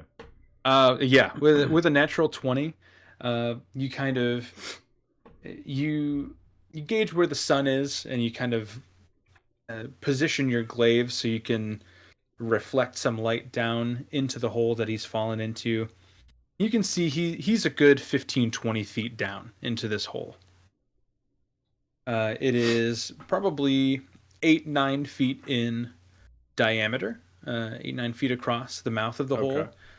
So it's a pretty hefty pit that he has fallen into. You can also tell with the natural 20 that it doesn't look like it was man-made. This doesn't look like a trap. It just looks like a natural failing of the desert. You can, however, down at the bottom, you can still see him. He is still conscious. You can see from your angle with the extra light provided by the sun that he may not be the only creature down there. You see other movements, dark movements in the periphery of the base of this pit. Question. Yes. So the leveling up I did prior to today, has that already taken effect? Yeah, it should have. You are level 14 on the character sheet that I can see. Do I notice, like, are the edges of the pit crumbling away? Very slowly. Yes. It is widening. The more you try and stand at the edge to look over, Okay. it crumbles back a little bit.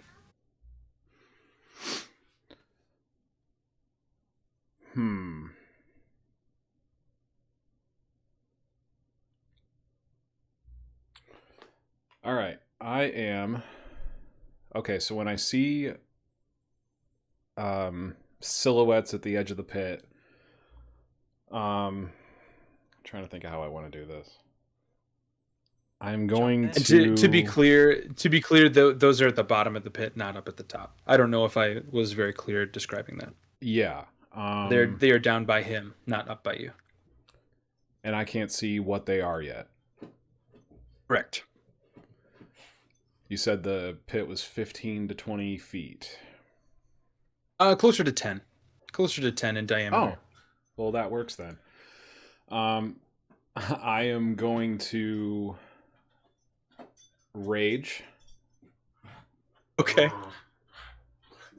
as a, I guess, kind of a knee-jerk reaction. And I am going to, with my rage, you'll hear a bit of the bear, but you're also going to hear a bit of an eagle. And I now have, while raging, now that I'm level 14, a flight speed equal to my walking speed while I'm raging. So I'm just going to fly down there and Love get him that. out. Okay. I'll just go pluck him out of there. Make a dexterity saving throw for me, please, Crowbar. Okay. And then I will have you make a dex saving throw for Elias as well. The stat block should be in the extras section of your character sheet. That was mine. Hang on.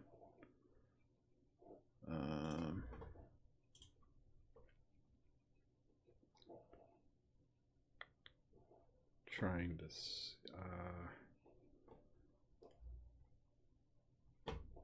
All right. It says he's got a +1 dex. Does that count for the saving throw? That is for his save as well. Yep. Okay.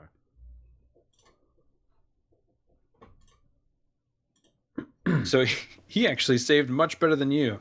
So you get down there, and you're about to pull him out, and you feel what feels like almost like vines with tiny little spines on the inside of them wrap around your legs, and they are holding you down at the bottom of the pit. It seems like just by sheer luck or lack of luck in your case, you have positioned yourself between Elias and the creatures that are also down at the bottom of this pit. So you are now restrained and being pulled downward into the sand. Am I able to make But a Elias is strength still check free. to escape? Yeah, you can. Okay. I'm trying to think because I would like to maintain the rage, but I don't. Let me look this up for a second. While you were looking that up, I'm going to bump back to the party real quick. Okay. You are wind walking in the direction of Kazul.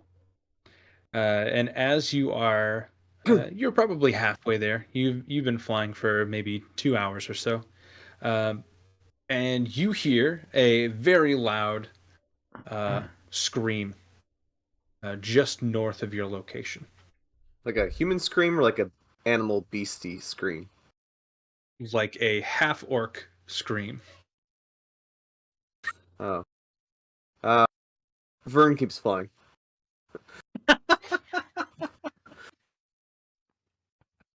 Just like the backseat of the car. Vern, I spy with my little eyes something brownish yellow.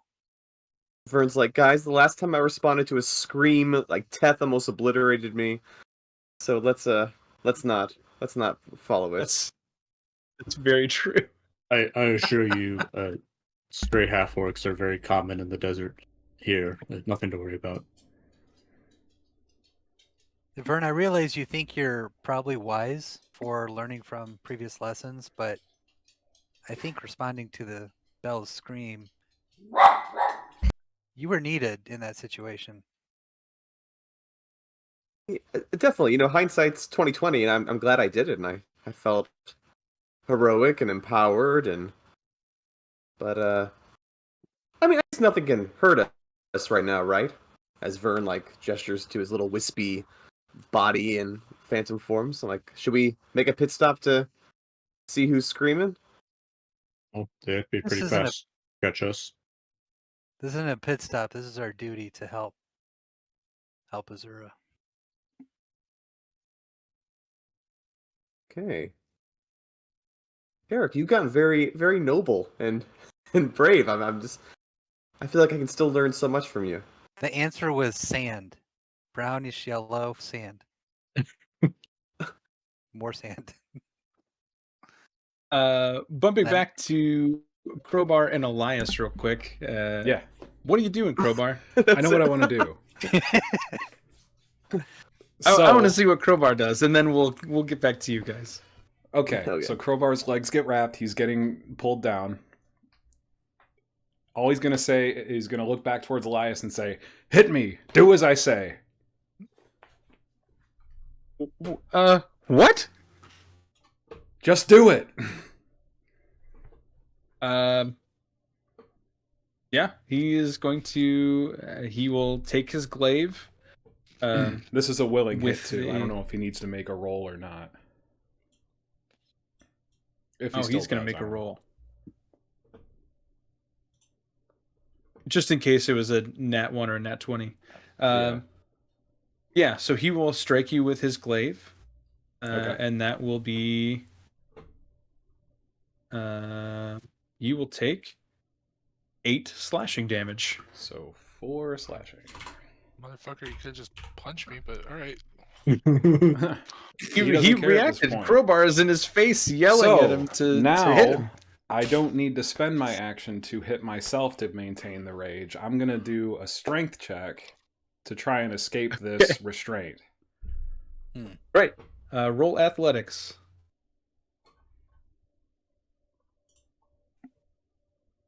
Motherfucker. Don't you make athletics checks at advantage when you're raging? I don't know. Yeah, you do. Yes, you I do. believe All you do, trigger yeah. tricks. I will do that again.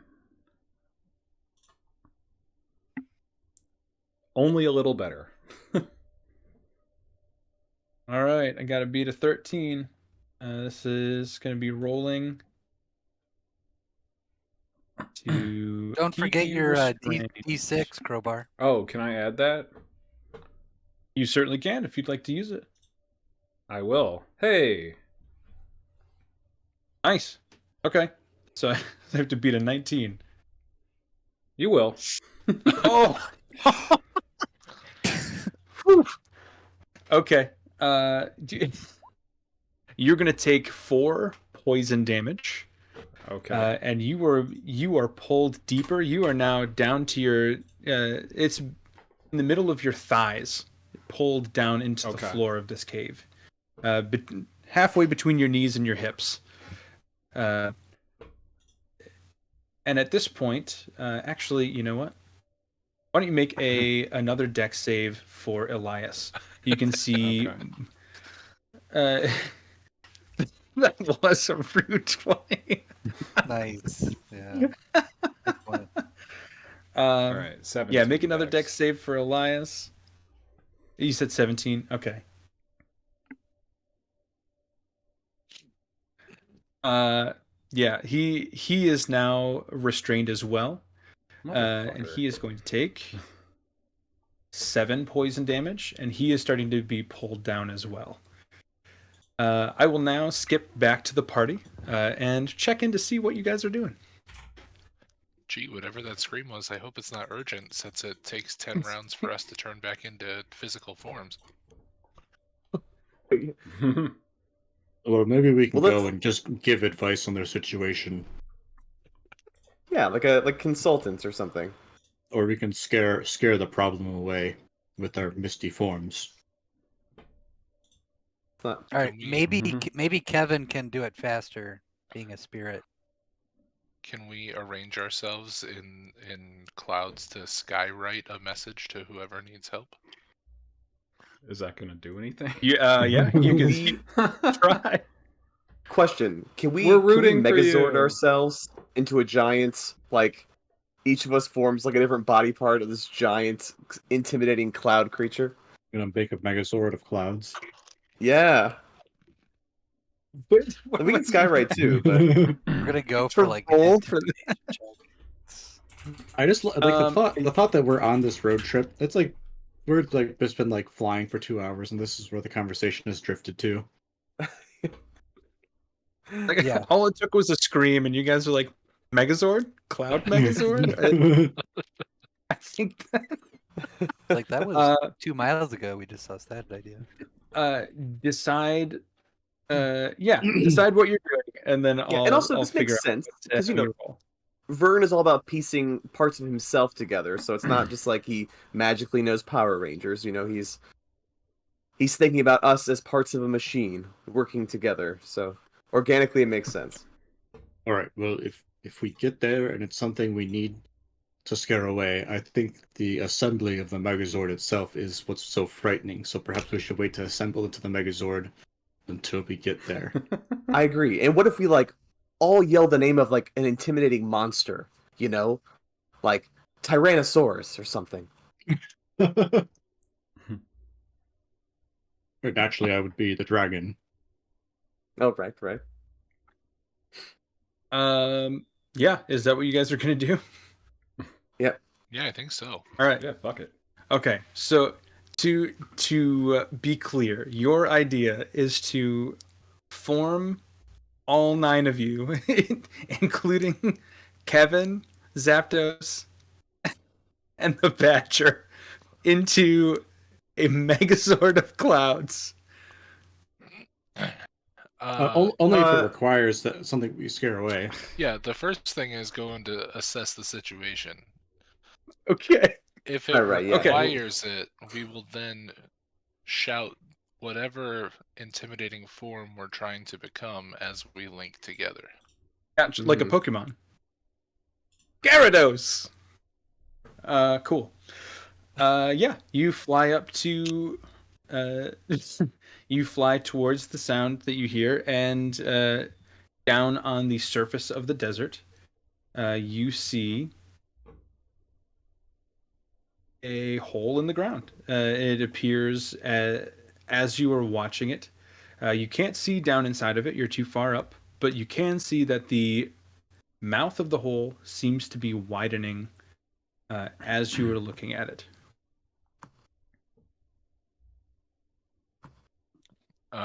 With my 30 perception, do I see the people struggling inside? They're like waist deep in the sand, 20 feet down below the surface. How high up are you? I don't 30 know. is How really are high, we, guys? but if you're like 100 feet up in the air, no. A 30 is not going to get you laser vision down into the earth. I feel like we descend, right? I mean, if we're impervious right now in this form, we would find what we were looking for, and then we would hover right above the opening. Hovering right above the opening, Zakai, yes, with a 30 perception, you absolutely would see 2 half orcs at the bottom of this. The larger and more muscular one is almost up to his waist in sand, and the smaller one is kind of up to his ankles. Okay. Well, that guy looks pretty strong and capable. I'll just kind of call out and be like, "You guys good? What's up?" bumping back to Crowbar and Elias, Uh-huh. as you are sinking currently in this hole, you see a very wispy face of somebody you do not recognize. Call down. You guys good? um, he'll just say, "I don't know. Hit me again." But with your Elias will fist. comply. Okay. Okay, he will comply. Eldritch Claw tattoo gives you a boon to unarmed strikes, right? So it's a D6. Yeah, but he didn't invoke it. Oh, that's if true. I have any say over Elias, it's something you have to trigger. Yeah. So an unarmed strike. Yeah. What? This is the question of Elias's intent. Is this like a test for him? Is he like punch me with your fist as hard as you can, or is it just like I think in the Punch dire me. situation, it might not be taken that way. He's just reacting instinctively to the things that you're yelling at him directly in his face. So he doesn't know. He's also not super intelligent. So he's just going with his gut right now. And he's going to punch you for 7 bludgeoning damage, or 3 for you. I'm gonna turn around to the rest of our cloud group and be like, I think these guys are just fighting each other. That's true. is it time to Megazord? Do we scare one of them to stop fighting the other one, or What is everybody's passive perception? Or the three of you? Well, I'm Dog shit. either my passive perception 10. is 20. 11? Okay, so Eric, you would recognize it to be Crowbar down at Nice. the Okay. bottom of the pit What about with a the 20. what about the restraining aspect? Have I yet noticed that? I'm waist deep, No. I would think, right? What about the insight on Zakai? Like, does he really have no information about what they're doing? Just kind of thinks they're fighting? Well, Zakai doesn't know me, y- right? Yeah, you would get the idea that once you realize it's Crowbar and Elias, you would assume that they're not fighting. Yeah, that's true. Okay. Crowbar doesn't get waist deep in the desert in sand for fun And fight children. and fight children. Yeah. I don't know. I see that. Who knows? Maybe he does. Maybe it's a training exercise for Elias.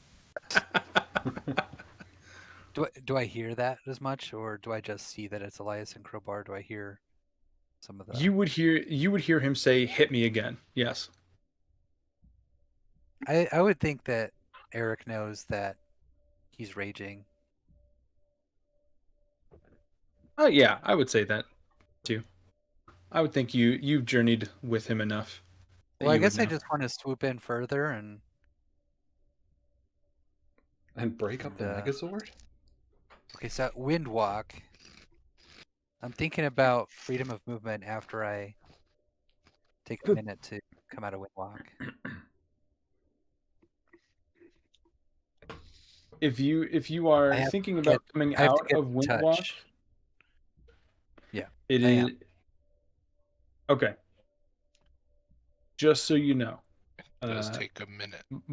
Yeah, it takes a minute, so that would be. I wanted to avoid going in true turn order here, just to avoid it being a slog. But you can tell at the rate they are descending into the sand, you would not be able to get out of Windwalk to physically touch them.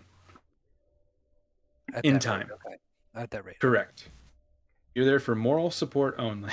So he couldn't offer me guidance from his form. That's a touch spell. Mm-hmm. Can't take any actions except for dash. Yep.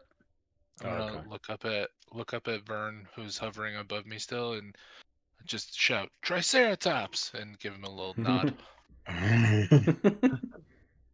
Saber-toothed tiger. And I pose. Rzak will but you already morphed. Pose and say, "Dragon."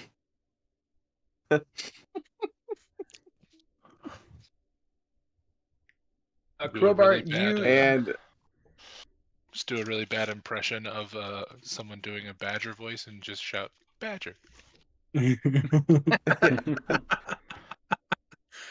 Crowbar, you and Zapdos opens his mouth and just does like the Windows old Windows startup tones.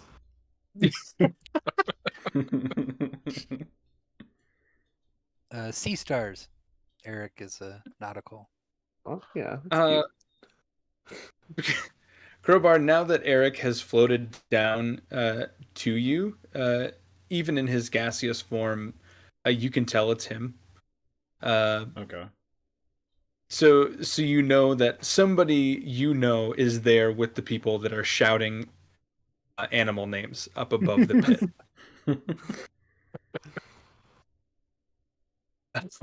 I'm At this gonna- point, you have been punched again, so you are free to make another check or I take will try actions as you that. please.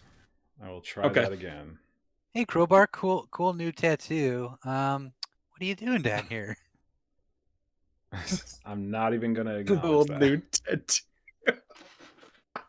All right, let's try. Meanwhile, we're all forming up there into Hey! the torso and Do a Nat crowbar. 20 Show me now. that nat 20. Ooh.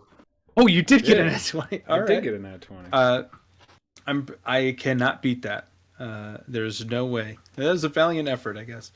Yeah, your spines, you feel them release as you kind of kick your legs up from within the sand, and you feel those tendrils rip through your legs as you break free. Um, you are going to take some damage. Okay. If you must. You're going to take 13 or 6 acid damage, and you are Okay. poisoned. Okay. But you are free to climb out of the sand. So I'm gonna fly so that my feet are not touching the ground. I'm gonna grab Elias and try to rip him out of there. Okay. You can roll. Let's see. I'll roll strength for Elias. Oh, nice. A 19. Nice. And then make an athletics check as well. Still raging.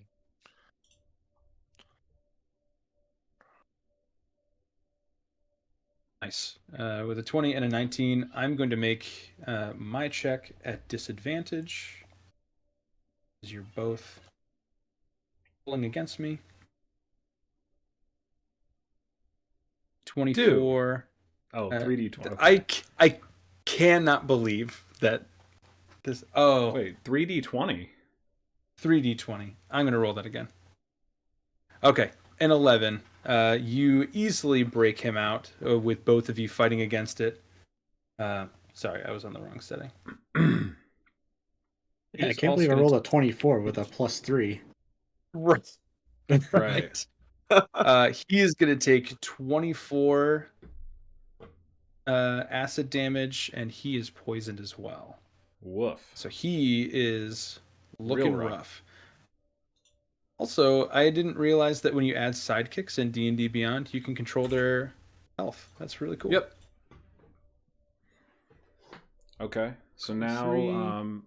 how big is the pit? I've got 30 feet, or I've got, 30 feet because I used my action to get him. So, of flight. As Is that they were enough to pulling clear you the pit? down, and as you, just with the displacement of the sand after you crawled out, it lowered a couple feet. So you're looking at about 25 feet to fly out of the pit. Okay. So, I've got 40 feet of speed, so that'll clear the Oh, pit. perfect. 40 feet with speed while carrying Elias. So that would be... Is movement affected? Do you have a boost to movement while you're raging? I'm not sure. I don't think so. I don't know how flying works, because if you drag somebody, it's half movement. I would assume the same would be the case for flying, right? I don't know. What are you guys' opinions on that? Well, 20 feet Gravity would and keep me in the friction. pit, so that would be great. And I fall at the end of my turn, so I'd be right back in the shit. I'll say you, with the athletics checks that you guys made, you can get out of the pit. Okay. I will Just to continue not running get after getting held out of up the on the pit. rule. Yeah, you will say you have just enough movement to get to the top and drag him out of the range of the pit, but it is still kind of disintegrating around the edges. Hmm. But you're out. Great. I'm basically going to have him, continue... Well... No, I'm just going to run. I'm going to hoof it. But the second I hit, I'm running.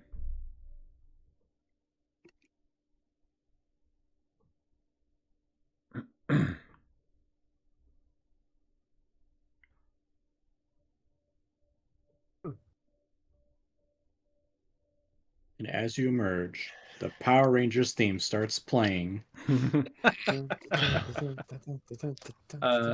Yeah, Elias will take his movement to run after you. He will move with you. Okay. And is there a specific direction that you are running away? I guess towards Kazul, whatever way Yeah. we were going. Down this way. Yeah, so that'd be over this way. Got Sakai there too. Say, Um, holy shit, you guys, it worked. Eric, you're right. Holy This does shnikes, feel it good. worked. as you get about 25, 30 feet away from the pit, and Elias just he takes a knee. He collapses forward into the sand. Still conscious, but he is breathing heavily. I mean, I'm grabbing him. I'm getting further away than that. Okay. I need you to make a Constitution saving throw, please, Crowbar. EC 15. +9. Let's go for a 10. All right. Perfect. Yeah, you are good to go. And you're just running as as far as you can, dragging him behind you. He can carry him. He's over his shoulder. Perfect.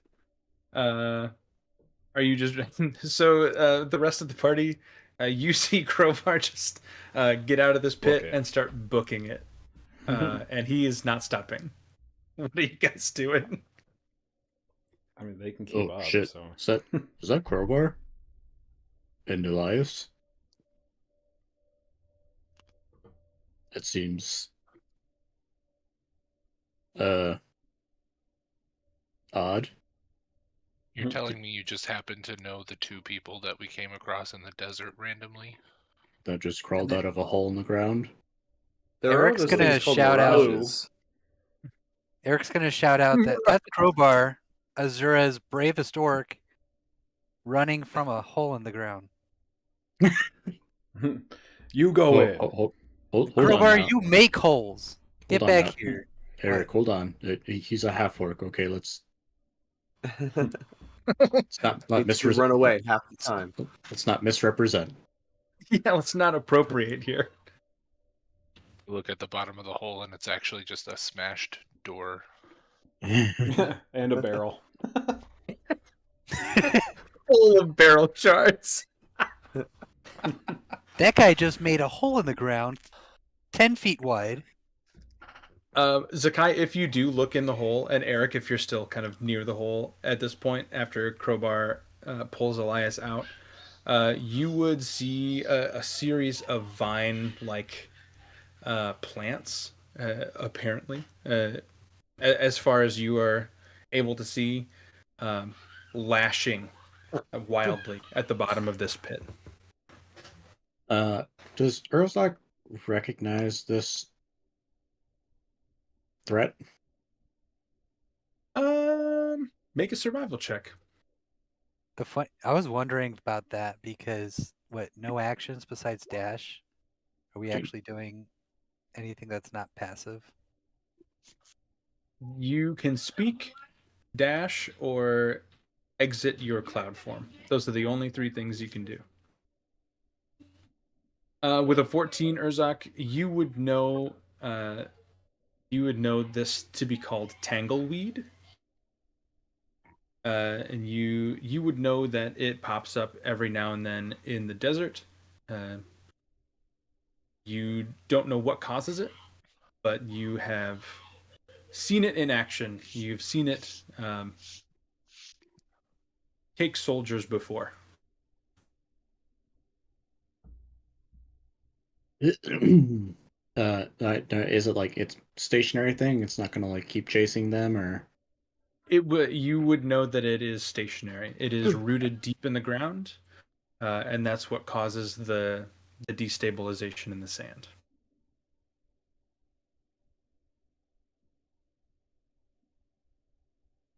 uh, Well, I guess we just tell them to meet up with us when they arrive in town tomorrow.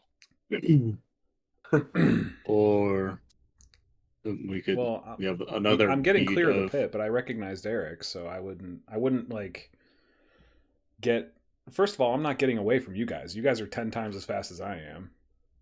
Right. So, like, you're not going to lose me.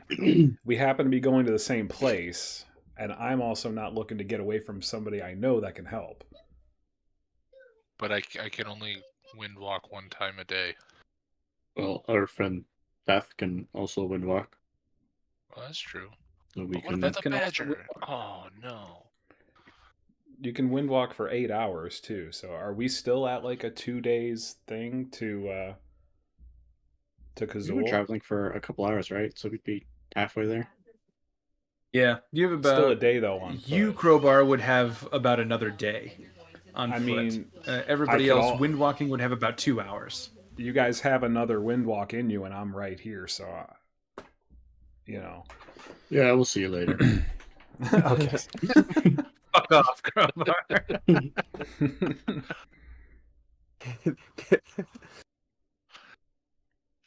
Sorry, I'm just Yeah, imagining us sipping by and being like, "Now you know what it feels like to be abandoned." And we all leave him with us. I will make the executive decision that Teth would offer his windwalk. I think that's fair, Let's get Yeah. What I about think that Teth's he- mount? but not Elias. He Oh yeah, Just do this on Teth's his own. mount. Crowbar needs to convince Teth to let him use the Paraton, and he and Elias ride that into town. The Interesting. the Paraton I'm with still 60 raging. feet of speed. So I don't think I'm gonna try to convince anyone of anything. I'm just going. Right. Like, if they're gonna help, they'll reach out. If not, I'm just gonna go. So he's just kind of going Yeah. until one of you says something. Right. until you start to feel your Yeah. body turn to vapor. That's Well, true. did you guys stop being vapor? I don't know how any of this is I'm working. gonna stop being vapor just enough time to give you 2 good berries worth 8 HP. I'll give them both to Elias then. All right. So let's do everything in order, because you can't give good berries until you take a minute Still, to take a minute. unvaporize. Yeah. I know. So Teth will offer his windwalk. How are you guys getting Crowbar's attention to stop moving? Who's making contact? Eric will try. Okay, because if you take a minute to be stationary, Crowbar is going to be sprinting way ahead of you, and then you won't catch him. Well, he could fly ahead of me and then Uh-huh. revert. I'm going to do back. that. Yeah, I'm gonna fly in front of you, Yeah. and And I know turn it's him into- though, right? well, I'm gonna turn into the fish, and I'm use my voice, the shape of a fish, if you can even see. What? I What? don't are you doing? What? Mustache. You're turning How into about a a? fish You're vapor? turning into a fish? What do I look like? I mean, I'm just. You're a You look cloud, like Eric. right? You're like a vapor Oh, I'm version sorry. I of forgot Eric. about that. Okay. You thought you were Yeah. a fish? A vapor fish?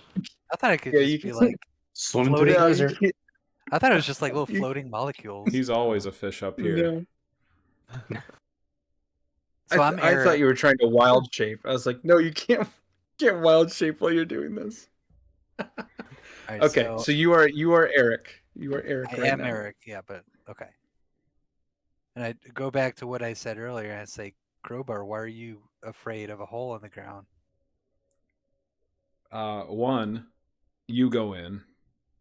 Two, I don't know if you heard, but one of us was literally begging to be attacked while in there. Three, this guy's about on his last legs.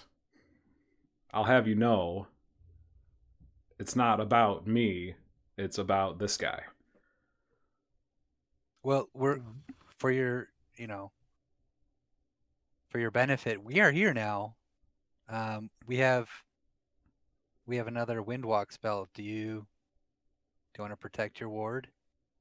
Sure, Take him up into the skies, and that would be great. it looks like you're heading to Kazul. You're beelining it there.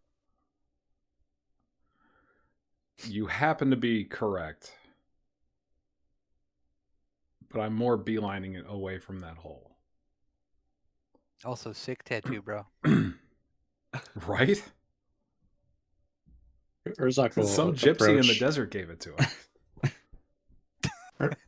Urzak will approach and say, "Well, I think we're far away from the plant. And it's not going to chase you, so let's find a stable spot, settle down. We can reshape and Alright. recast the ritual." I'll just go find like a slab or something, like something rigid. Yeah, it's not too long before you can find some type of rock formation that you can lay Elias down on top of and provide everybody a little bit of cover while you transform back. How hurt is Elias looking? Very. He I'll- looks pretty rough. I will He looks pretty rough. ask If we for any had- assistance we can go. If we had to assign like a number value to how well he was doing out of another number value, about I would say he's floating right around 25%. Yeah. Okay. Beyond bloodied for sure. That's Well, rough, so buddy. we'll go back to the minute, and then once I'm physical again, pass over 2 good berries to Elias. All right. Can you imagine being like, "Hey guys, this is Zakai. He's the cleric who's joined our party." And Elias is like Here's some good bleeding out, dying, and then he's like, "Oh, you're this cleric who can heal people and regenerate their limbs." And Zakai offers him like a pat on the back and says, "Oh, that's rough, buddy." You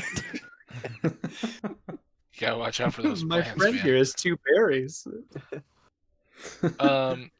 In a much more real sense, yeah, I'll heal him, I guess. God. Right? Uh, How are you going to choose to heal him? What would you like to do? I am going to. Man.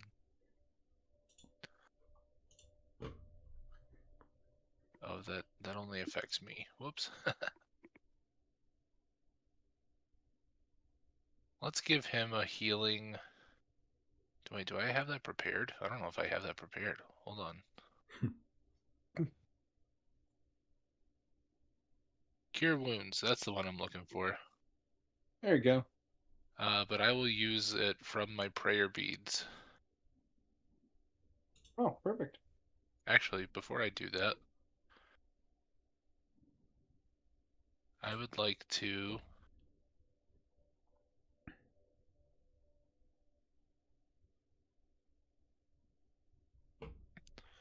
Wait, oh no, that's only if he's unconscious. Whoops. I was looking at my He's feats not unconscious yet. that gives him full amounts of healing instead, but he has to die first for that to happen. Dang, too bad. So close, really. I know. Maybe I should vampiric touch him and then bring him back. Um, yeah, we'll do a cure wounds at. No, I can't change the level because it's through the beads. I don't have it prepared. Second level. That's all he gets. Right. What does it look like? Well, it's through the beads. So I'm going to this bead. I can kind of take off the string. It's got a cool hole kind of hollowed through the middle. I take it off and I kind of just hold it in my hand, and then I say, lie down for a second, and I'll kind of put my hand with the bead on his chest as he lays down, and you'll just see a warm glow. It's like a really bright green that is then again fades into gold as it goes through his whole body and just kind of washes over in an aura, and he'll be healed Nice. for Roll those dice. 15.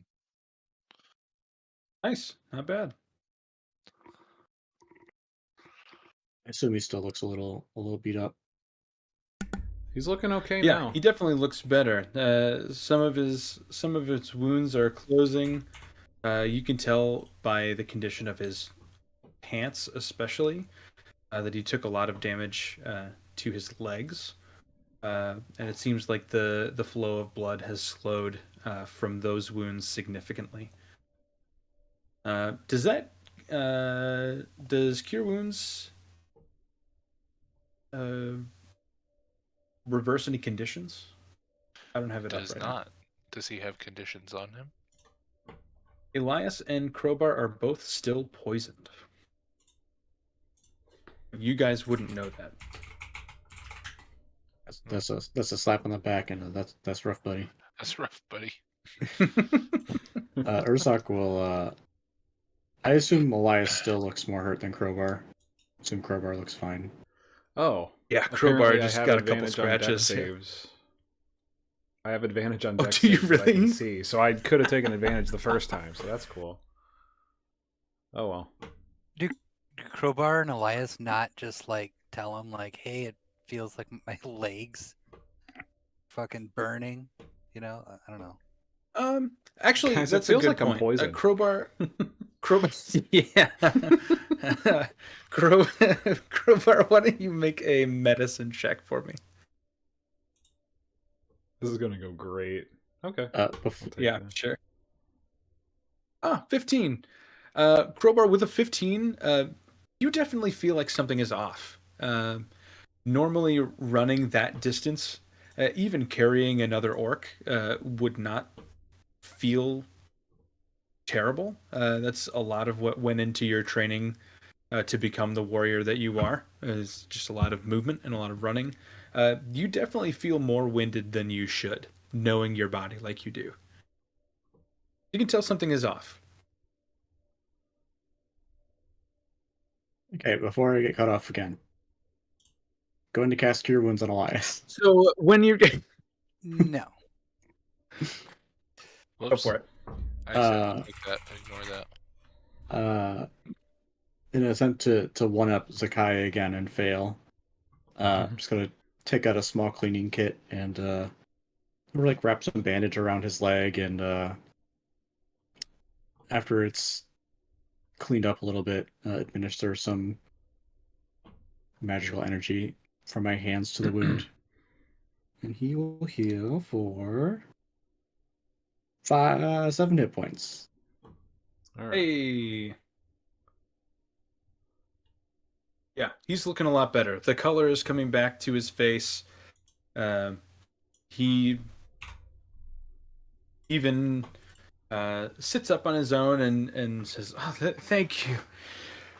Oh, I thought I was a goner, Crowbar." The poison came as a result of ripping out of the vines, right? Mm-hmm. Okay, cool. So it doesn't negate the advantage on my checks. Just for clarity. Correct. All right.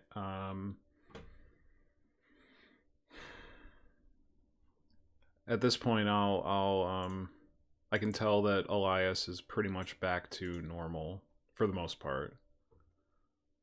And now I can kind of take a second and Crowbar is poisoned. actually assess the situation. I'll just ask what the group is doing here. What are we doing here? How'd you end up here? I was sent on a mission to retrieve a plant out here to rid my village of a plague. Weren't you just running away from a plant? That, Is that the one? that the is one not we helpful, Zakai.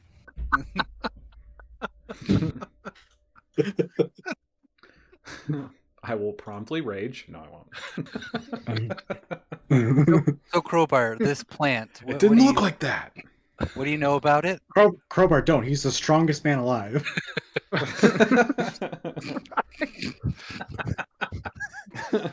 And he's great at chess. You know, our boy but- Zapdos is really good at finding plants. If you describe it for him, he can try to locate it for you.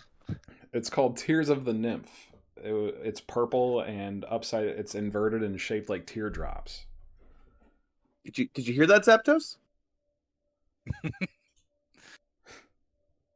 You can go ahead and make a nature check, Eric, to see if you've heard of that before or know what it looks like. Okay.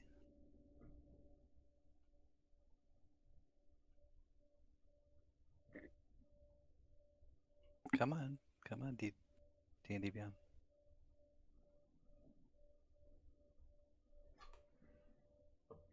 Yeah, whenever you're ready. Whenever this is ready. Fuck it, I'm just gonna switch to like. Yeah, So that's fine. neat. One more coming because it's advantage. He got the perfect warlock. Damn. Yeah, with a 15, you've definitely heard of it before. You've never seen it in person, but you know that it has extreme healing properties, as far as like a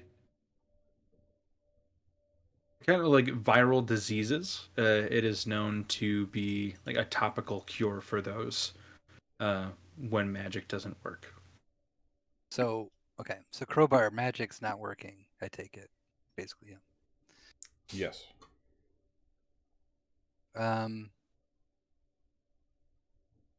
I guess the other thing is, you and Elias were just attacked. Are you guys doing okay?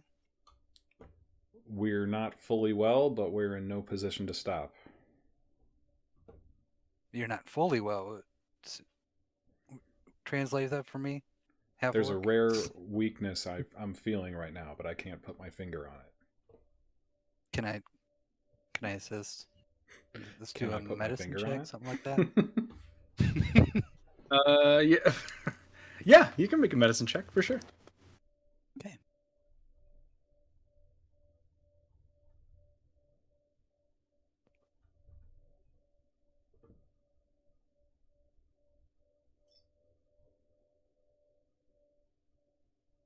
I get- Treat illnesses and wounds by, like my herbalism kit. Do I get advantage? Yes, you do. Okay. Do I have one of those? I don't think I do. Nope. Come on, stop rolling crap.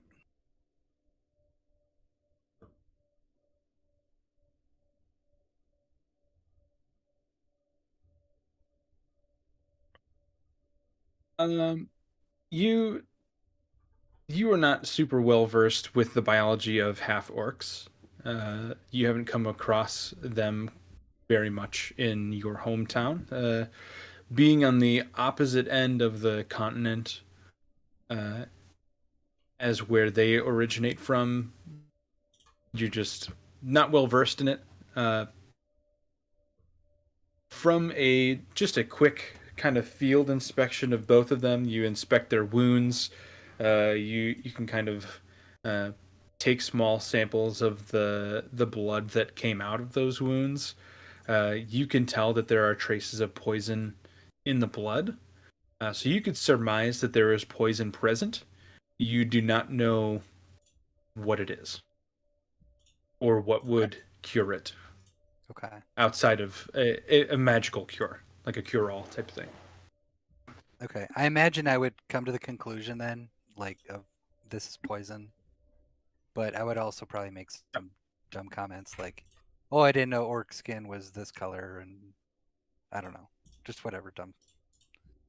Because it was a problematic check Racist. there. I don't know what I'm gonna say. I just know it's gonna be stupid. Racist. Perfect. Fair enough. All right, Yeah. so hey, Crowbar, lesser restoration, bro. You never seen Eric Yeah, do this go for it. before. Actually, you Okay. have. You would have, but you had to run back to town. Okay. Are you actually casting Lesser Restoration? Yeah. And Okay. On Can I- Crowbar or Elias? yeah, can I now see Crowbar is also poisoned and then do 2 castings? Okay. They are looks like instantaneous.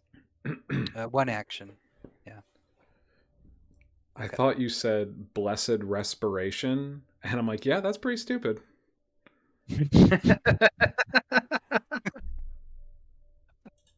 So yeah, lesser restoration. Living up to your comments. Blessed Yeah. respiration, bro. I'm kind of just like finding my mistletoe from my component pouch, and I actually scrape the leaves a little bit instead of my fingernails.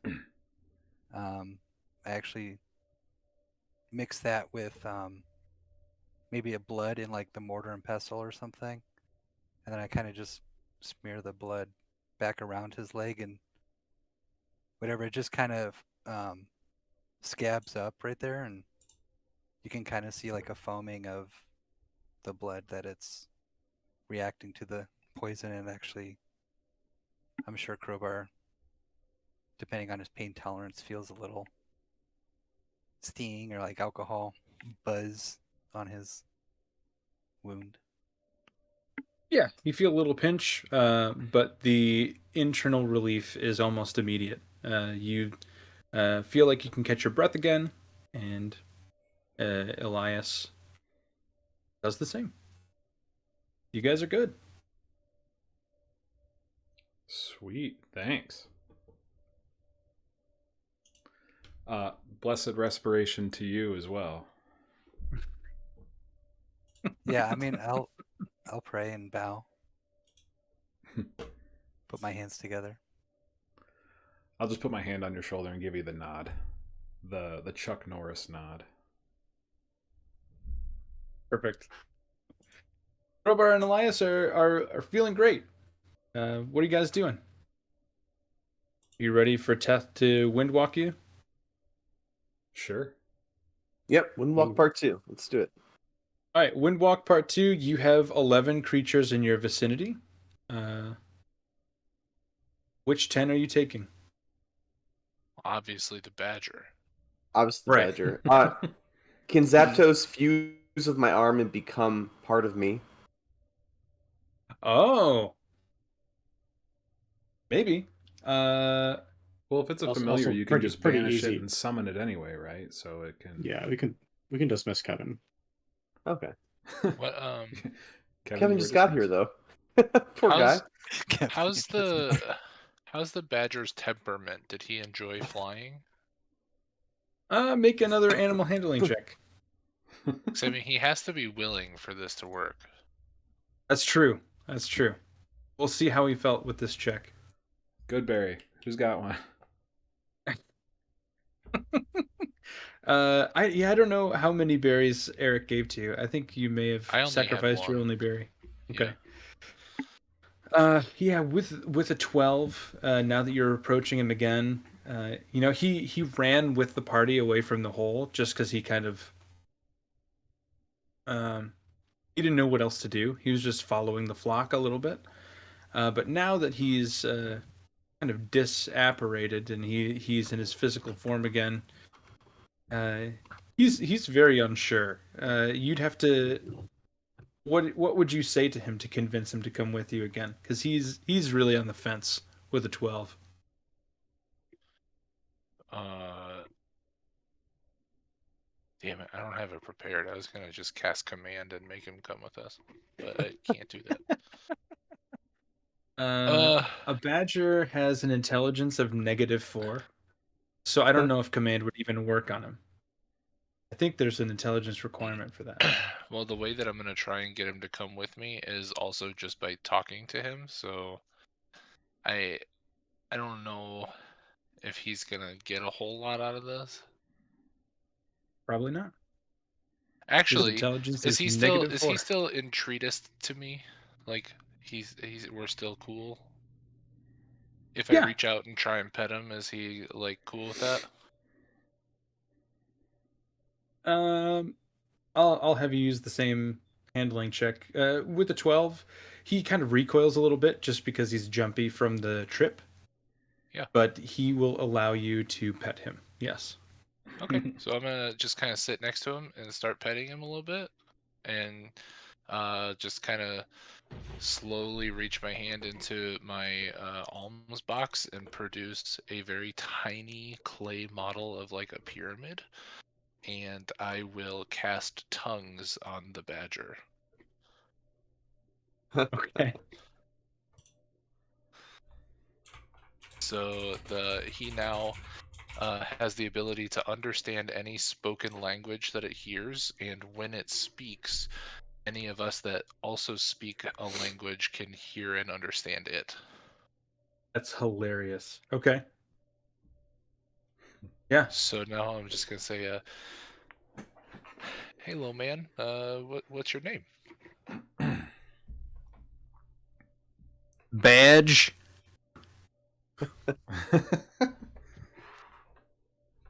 Nice to meet you. How was the flight over here? A lot scary. Yeah, understandable. But see, we're all okay Yeah. now.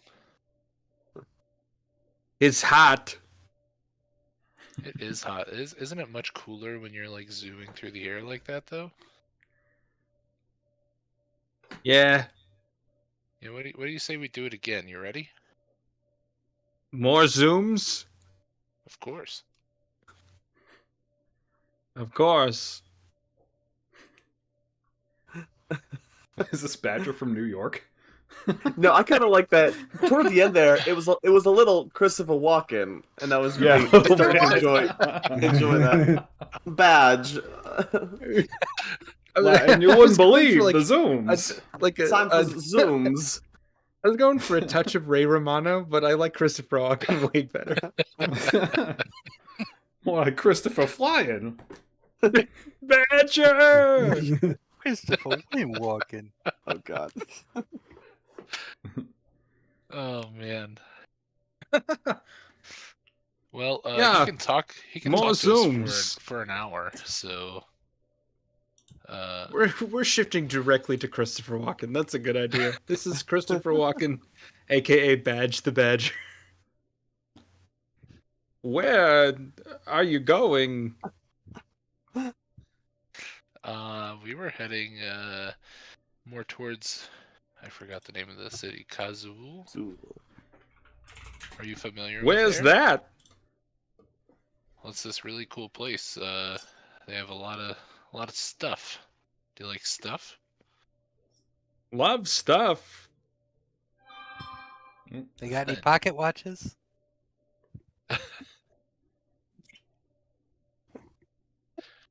Christopher Walken. Pocket watches.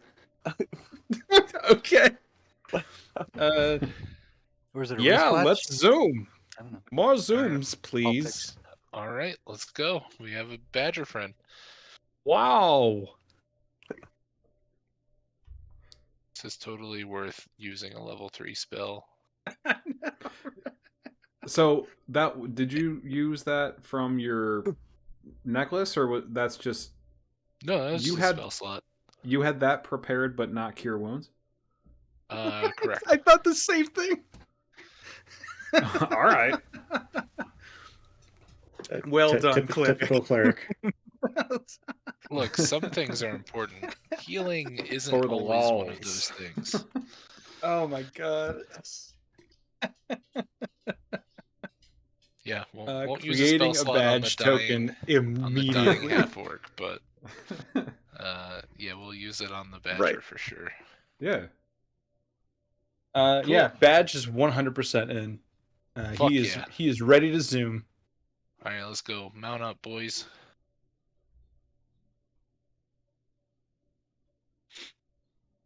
Yeah, we'll dismiss Kevin.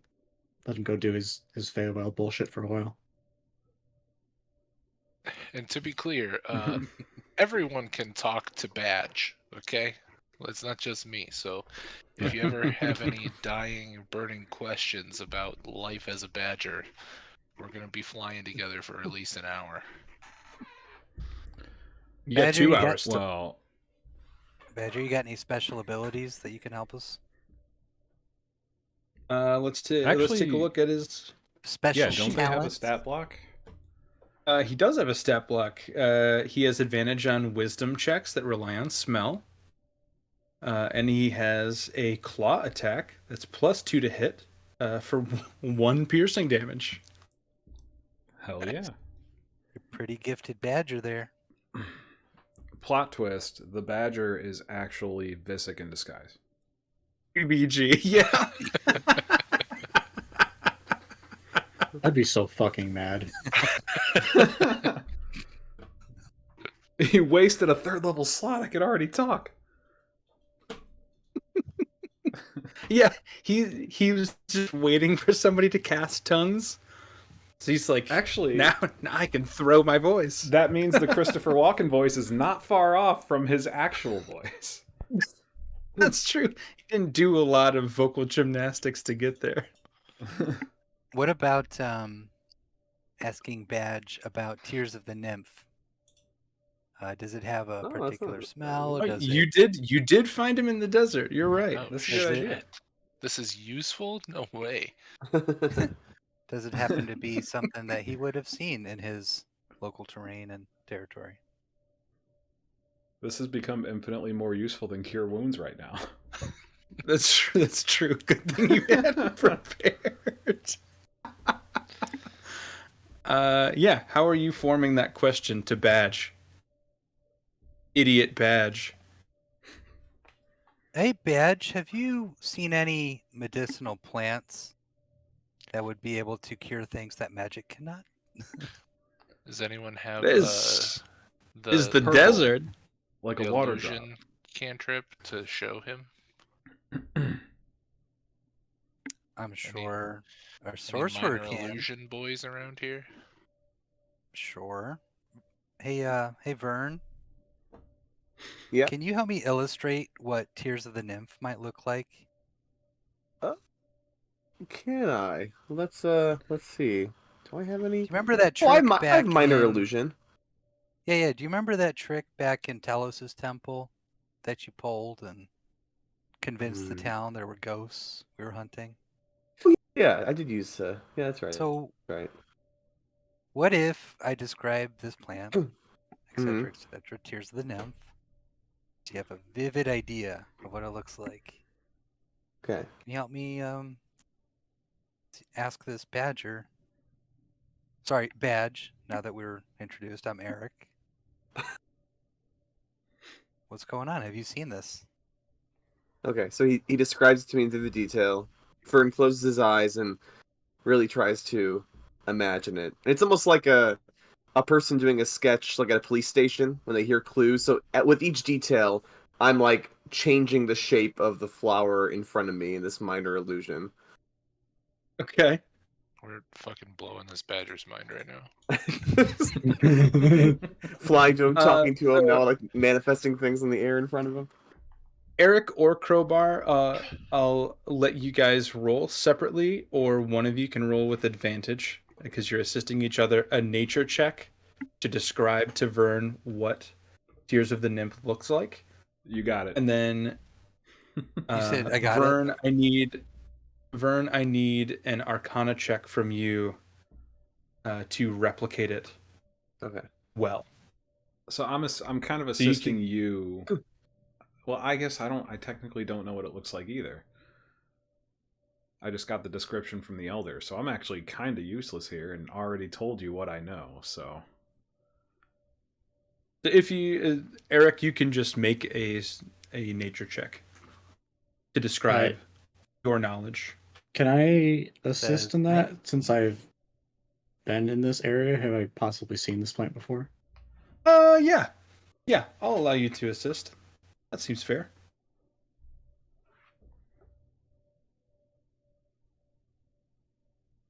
You have herbalism kit advantage and advantage with Crowbar and Urzak's assistance. I'm debating the D10, but is this the roll we want to use it on? I have inspiration, but that wouldn't. What would inspiration do in this? Because I already used advantage. Let's see. Inspiration, you would just add the inspiration die. It would be tacked onto the 19. What's inspiration? It's in- D20? No. Inspiration is Inspiration, you get to roll another d20. Oh yeah. I think it doesn't matter if you have advantage, like it's separate. I don't know if that's true or not. It's like just one single D20. You can spend it when you make an attack roll, saving throw, or ability check. Gives you advantage on that roll. Mm. But our inspiration rules say that they stack. We put that table rule in place at the beginning of chapter 2. So I would allow, if you want to use your inspiration, I would say that based on that 19, you could roll an additional d20 for a chance to roll higher than 19. That would be fine for me. Okay, because what's that? 11 so far. The odds are maybe there. Do I take that 11, add a D10? And look, we're probably gonna find it eventually, some way, somehow, right? Question is, do you want the way that we find it to be through badge? Yeah, I'm Yes, 100%. I'm gonna forego any boost right now. Okay.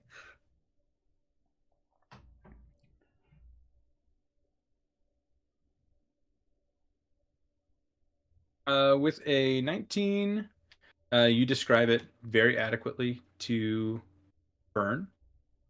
And Vern, you are able to, with that description, kind of, you form a water droplet first to kind of get your base, and then you start adding in little flecks of water and maybe a few flecks of ice here and there to represent different petals and things like that. So you relatively accurately portray what a tier of the nymph flower would look like to Badge. And he kind of looks at it for a second. And he is going to roll to see if he recognizes it. Oh no, intelligence? With a 2, Badge has no idea what it is. Such a nice idea, though. Aw, that's okay, Badge. Maybe if you could smell it, you'd be more helpful. Thank you for trying anyway. Smell? Yes, well, none of us know what it smells like, so we can't really give you a proper clues that way. Smelling water?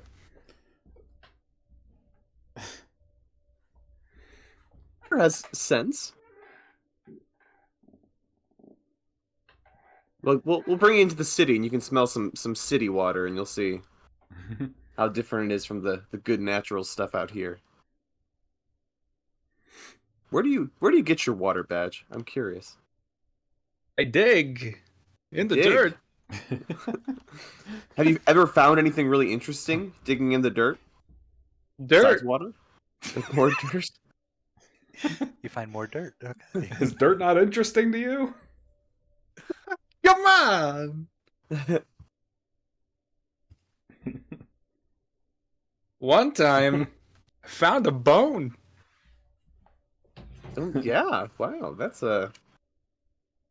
impressive. Do you ever run into other creatures when you're digging around the dirt, Badge?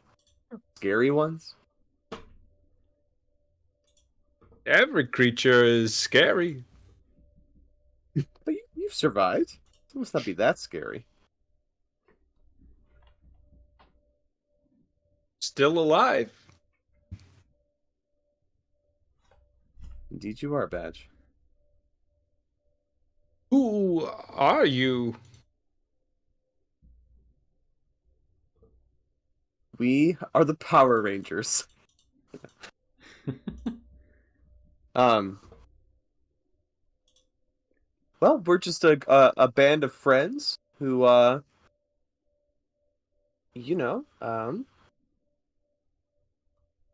like to have friends of every fur and feather, and I'll gesture to Zapdos. I'll point to the hawk thing, Kevin. Wait, is he gone? No, Kevin's. He was dismissed. He can still Oh, be shoot. around until we're clouds again. Oh, that's right. Kevin's still there. Kevin has been here the entire time, but Badge 100% is just now noticing him. He'll turn around to look at Kevin. Whoa! And he'll recoil back, kind of fall back onto the ground.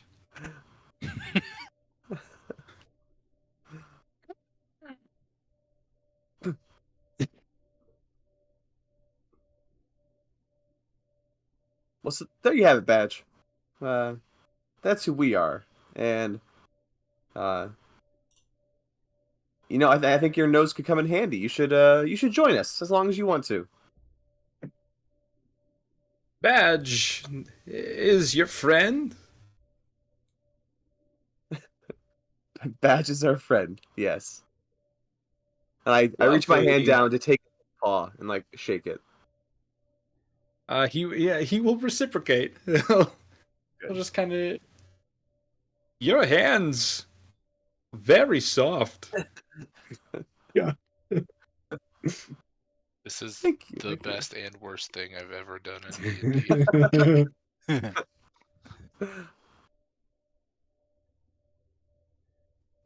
All right, ready for that wind walking now, guys? Bye,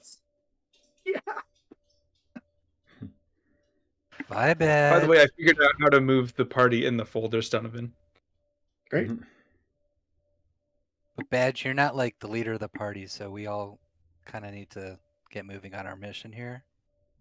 We can't Oh. just keep Is he asking not you coming questions. with? Oh, there's someone with us. He is, but I'm just saying we have to divert our attention from asking Badge questions to getting things done and finding Z-Flow. We have done Badge, we way have dumber another things friend for that whole we need to sessions. rescue. So we'll explain Z-Flow to Badge a little bit. He's a feisty guy like you who actually is in danger right now. Badge, are you okay with wind walking one more time? I think we just determined that. Zooms? Zooms again. Let's go zoom. Oh. Yeah. Can you say Z-Flow? Zethlo. Yes. Friend. Does Crowbar know who Z-Flow is? Oh, yes. yeah. Yeah, Yeah. Teth mentioned Yes. him in the He beginning. was part of the I also love how Okay, Brad he's is like like, Teth's "Hey, buddy, we right? need to like progress the plot here and get And things he's- going," and then immediately is like, "Can you say Zethlo, little badger guy? You want to go for uppies and fly?" It's zoomed. Uppies. It has to be said. I mean, we have to address We already need- asked him. the needs of this guy. Ready to go.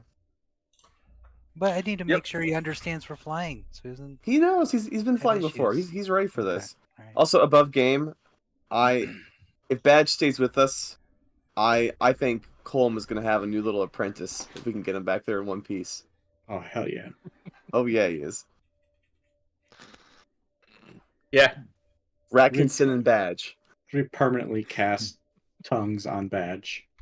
Forever. We just have to. We could. We gotta get Colm Rackinson needs to make him a medallion that just keeps it on him all the time. You could just say that it's one of Marawill's altered spells is a tongue that acts like sanctuary. Is it sanctuary or like hallow or something where you cast it in the same spot for a year, it just becomes permanent? You just cast yeah. tongues on Badge once a day for a year, and he just becomes Yeah. able to communicate. Guys, Great. I don't give a shit about the rest of this game. Let's pursue this quest line.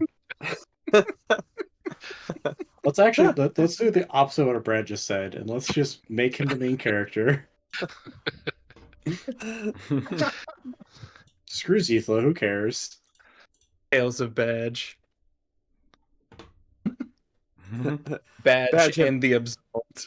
Have you ever thought about running for city council?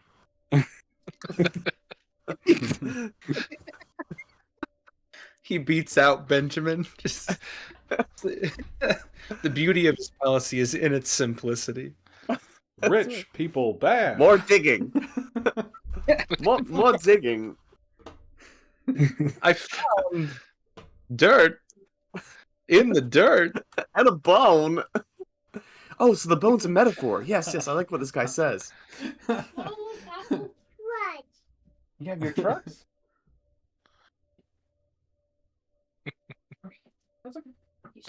This is unhinged. I love it. You want some cheese? Yes. Open.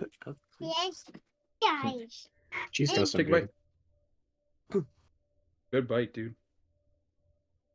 Oh, you want to play with the dice? That's fine. All right, so what are you guys doing? Take a bite of the dice.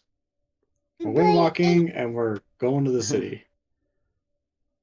Oh, Man, I maybe miss Badge the just come days with where you us. could be- And he consents. I miss the days where you could be praised for how good of a bite you take. I would take the best bites. He does take very good bites. Also, Good Barlos, job. to clarify, the city we're going to is not Kazul, but the capital. We have other plans. That's all right, because I have that map all set up, so you can go to the capital as much as you want.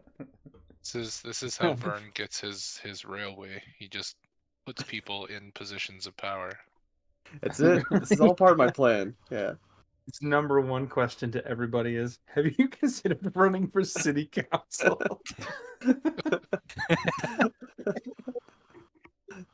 You putting dice in there? Very cool. What color is that die? Ooh. Yeah. What about that one?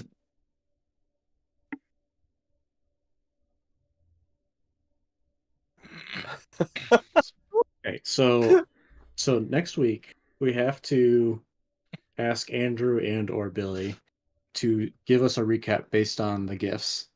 Oh yes, that's it.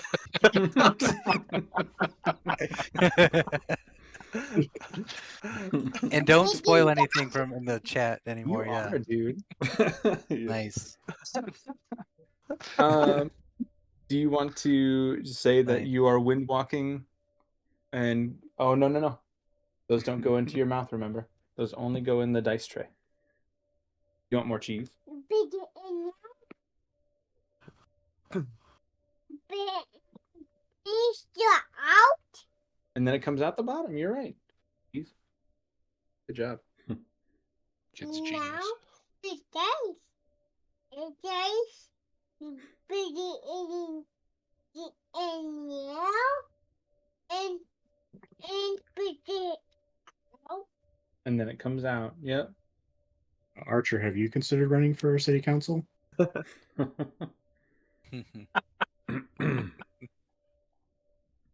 What's his Baby. stance on digging? Oh, he loves it. He It's all about it.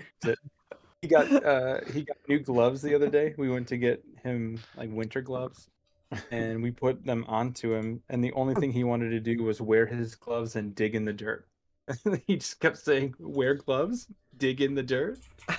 Yeah, whatever. You have plenty of shovels. Good job, dude.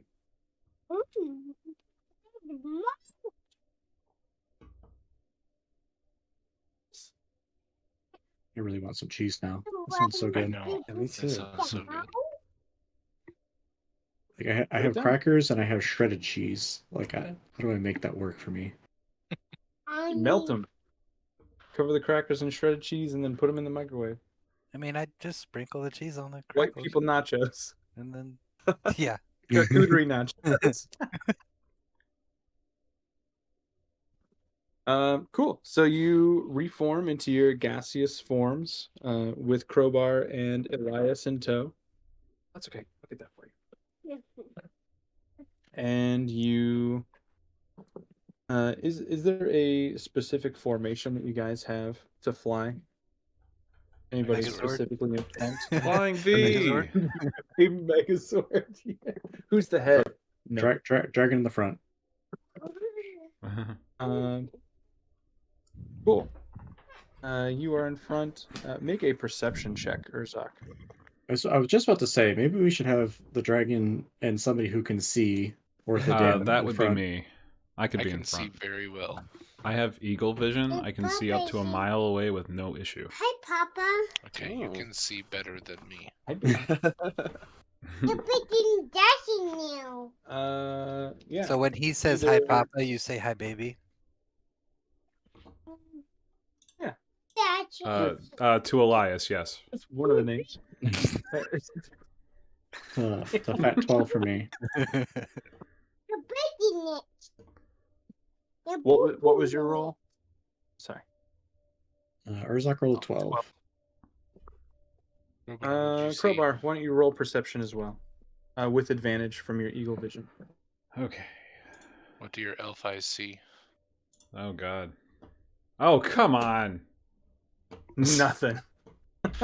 This one doesn't count, but I'm just curious what I would You're see. breaking it. Now. You're breaking it. You were about to see everything. But it's okay. I'm not paying attention. That's all right. With Crowbar and Urzak in the front, the two of you combined, you see largely more of the same. You're up in the air, so obviously you can't pinpoint any other sinkholes or things like that. What? Get in now. There you go. We're almost out of dice. You see several rock formations that are similar to the one by the teleport link. And those come and go. And you also see, Urzak, you more than Crowbar, as you're nearing Kazul, you don't necessarily... You are. Good job. You don't necessarily have to stop here now, but you take note of kind of like a small passage between two cliffs. The rocks big enough to justify being called cliffs, and you notice a small cave opening in one of the cliffs, but it just seems out of place based on the rest of the desert that you have flown by. This is the first time you've seen something like that. It's about 3 or 4 miles outside of Kazul, to the east of Kazul. But you make it to the city safely. And maybe you stop quarter mile outside of the eastern gate What would you guys like to do as you approach the outer walls of the city? I assume we should probably drop the mist form. Probably a good idea. I don't know how welcoming the Kazul is in general, but maybe not a great foot to start off on if we're just like, hey, we're mist people for the day. Let's deal with it. Promise this isn't how we always are. Here, taking the bite. Urzak, are there any Kazul customs that that we should change our attire or know before we go into the city? Everyone who lives here is actually a badger person. Is it are badgers are allowed within city walls? Donovan, I actually would love to hear what you would come up with this. What is one city custom that Urzak would know about Kazul? Well, We have 2 balls. there's I'll make nothing 2 more. crazy. Well, I guess kind of. First of all, no bowing. They don't do bowing here. That's actually offensive. If you bow at somebody, you're basically With you in just a basically moment, telling them okay? that you're better than them. So, no bowing, and everybody here keeps their faces covered. So, couldn't tell you why. I think there's a lot of shady dealings that happen, and it's devolved over the years, but it's very common and courteous to keep your face covered while in the city limits. Secrecy is a bit of a kind gesture. Interesting. That's great. Because it was not that way 5 years ago. The last time you guys played in this city. It was wonderful. What happened the last 5 years? That's what I get to explore over the next week. Urzak will take his cape and he will fashion it and throw it around his face as to cover it. Pull up my purple cowl and cover like my nose down and pull up the hood. Crowbar will just kind of.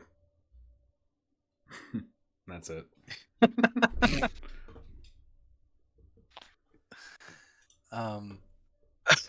Elias will do the same. He'll follow Crowbar in doing that. Go ahead, Eric. I'm sorry. Oh, let's see here. I have a cloak, like I'll wear that, but not covering my face yet. Can I use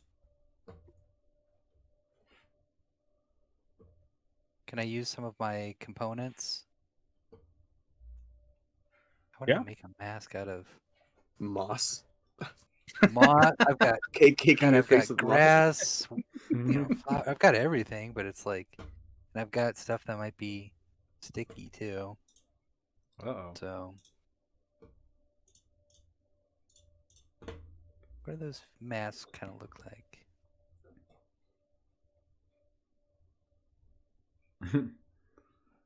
Well, I guess technically I'm carrying a breastplate. We'll in my inventory, we'll so. give you a week to figure out how you're covering your face. We'll just say that you cover it somehow, and you can I describe also it next have week. that like God-given Presidium sand, so there's some wild card ingredients. You do have Presidian sand. That is true. Whether you want to use your free component to make a face mask is up to you. But yeah, you guys approach the eastern wall, and you can see. It's not a super impressive structure. On the outskirts of this wall, you can see several rock formations that are kind of butting up against it. There's some directly to your right.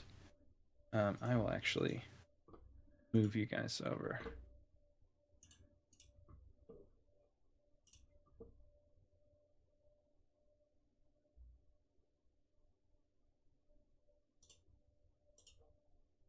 So you on this map are right here, the far right of the map. There's a Sorry, sea you are down in here. the desert. You are down here.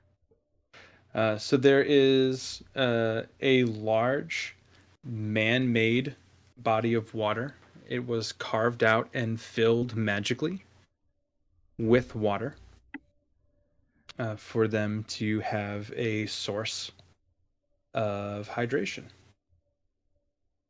And as you approach, there are rock fixtures around, different levels of rocks, some desert plants, some dried out ferns, short versions of like palm trees and things like that. And you can see small encampments with people inside of them as you approach. They seem to be deeply squalid people, very, very poor. They're very dirty, dressed in rags. And as you approach the gate, you can see two figures standing up on top of the wall. One of them is a human man, and the other is what appears to be an elf or a half-elf man. And they immediately walk right up to the edge of their kind of railing on the top of the wall as you approach. Both of their faces are covered as well. And you can tell that both of them have like goggles on, or a type of glasses on. And the human speaks up first, and he says, "Stop right there. What's your business within the city?"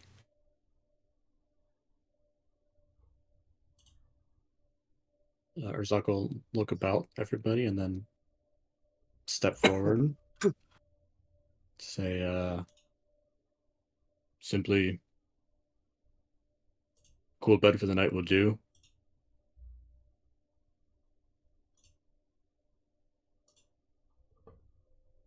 They'll look at each other. They'll look back down at you. See, we have plenty of those throughout the city. I'm sure you can find something you're looking for. Have any of you been to Kazul before? Urzak will Have I nod. been here?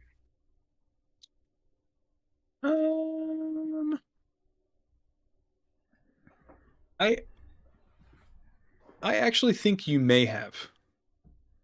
If you're doing tours with the church. Roll a history check, Sakai. That'll be a low DC, like 10. DC 10. Yeah, you've been here a couple times. Not enough to be familiar with the terrain, but you and Everestus have come maybe 2 or 3 times in your lifetime. Definitely not nearly as much as Urzak. Sorry, Urzak, continue. Yeah, Urzak will just nod. Affirmation of the question.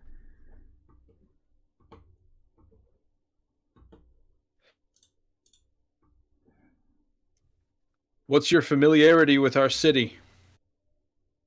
Why have you been here in the past? How far away are they on the wall there? Probably 25 feet up. So if you guys are backed away a little bit, they're probably 40 feet away from you. Urzak will take a couple steps forward. Oh, go ahead, Michael. Can I interject and just call out and say, we come here on behalf of the Church of Cassis. I'm here to visit the local temple and these are my compatriots to help escort me along the way. And I'll produce a symbol of the church.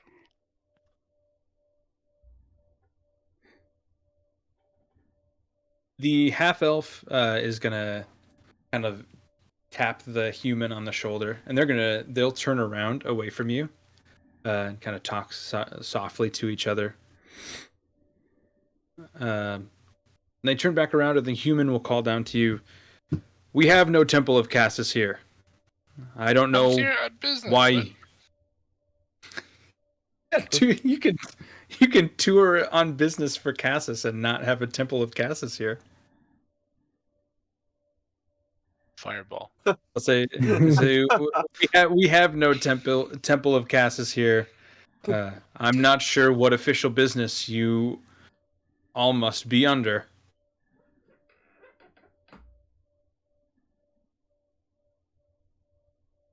Urzak will take a few steps forward and attempt to be close enough that he doesn't have to shout to these people. Fair. And he'll say, I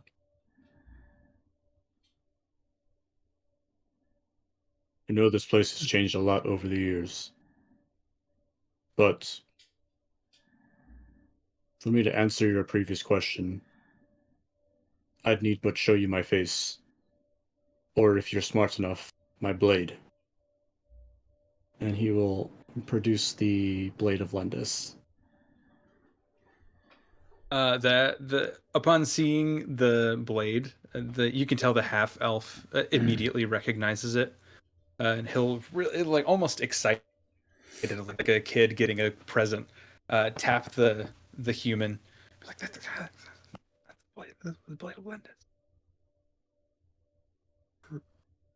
And the human will kind of you can't see his eyes, but he kind of leans forward to squint down and see it. I'll say, the Eternal Blade. Urzak will just nod his head slightly. How long has it been? 8, 9 years since you've attended our walls? An official business, I suppose.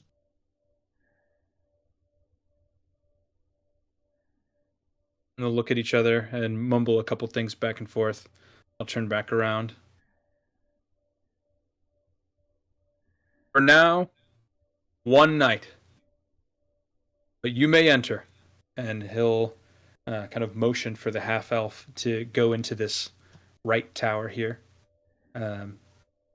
You can see him kind of exert some energy on a mechanism of some sort, and the door will just start pulling open vertically. It's a one solid door, slowly rising up from the sand, and there's a cloud of dust and debris releasing as air from inside kind of rushes out, almost like an airlock being released. And as the dust settles, you can see clearly through this wall a set of much nicer homes than the tents that are around you are in condition. You can see a body of water in there. The water is completely contained within the wall, so you can't see it from outside. And you can see actual sailing ships. It seems a fierce juxtaposition against the harshness of the desert. But you can then walk in. You have made it to Kazul.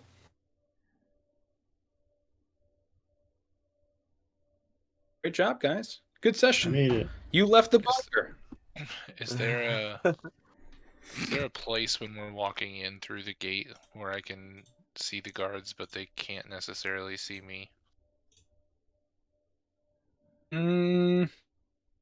I suppose if they're still watching outwards, you could see them.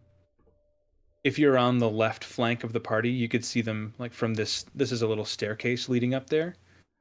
You might be able to catch the half elf. Okay. See him from behind. I'm just gonna sneakily cast Bane on him. Okay. What? Any particular reason why you're doing this? Yeah, he's rude. Is Bane just the equivalent of like stubbing your toe every day forever? Yeah, I mean, it doesn't have any effect. Only lasts a minute, but just putting a little curse on him, that's all. Let's see if it takes. Does he save with a 20? God, I'm rolling so well for these NPCs today. That doesn't make any sense. He does doing save with a great. 20. That's okay. It was worth a try. Whenever a target that fails makes an attack roll or saving throw for a minute, target must takes a D4 away from the. Oh, okay. So he's just like Just a little distracted. curse. Yeah.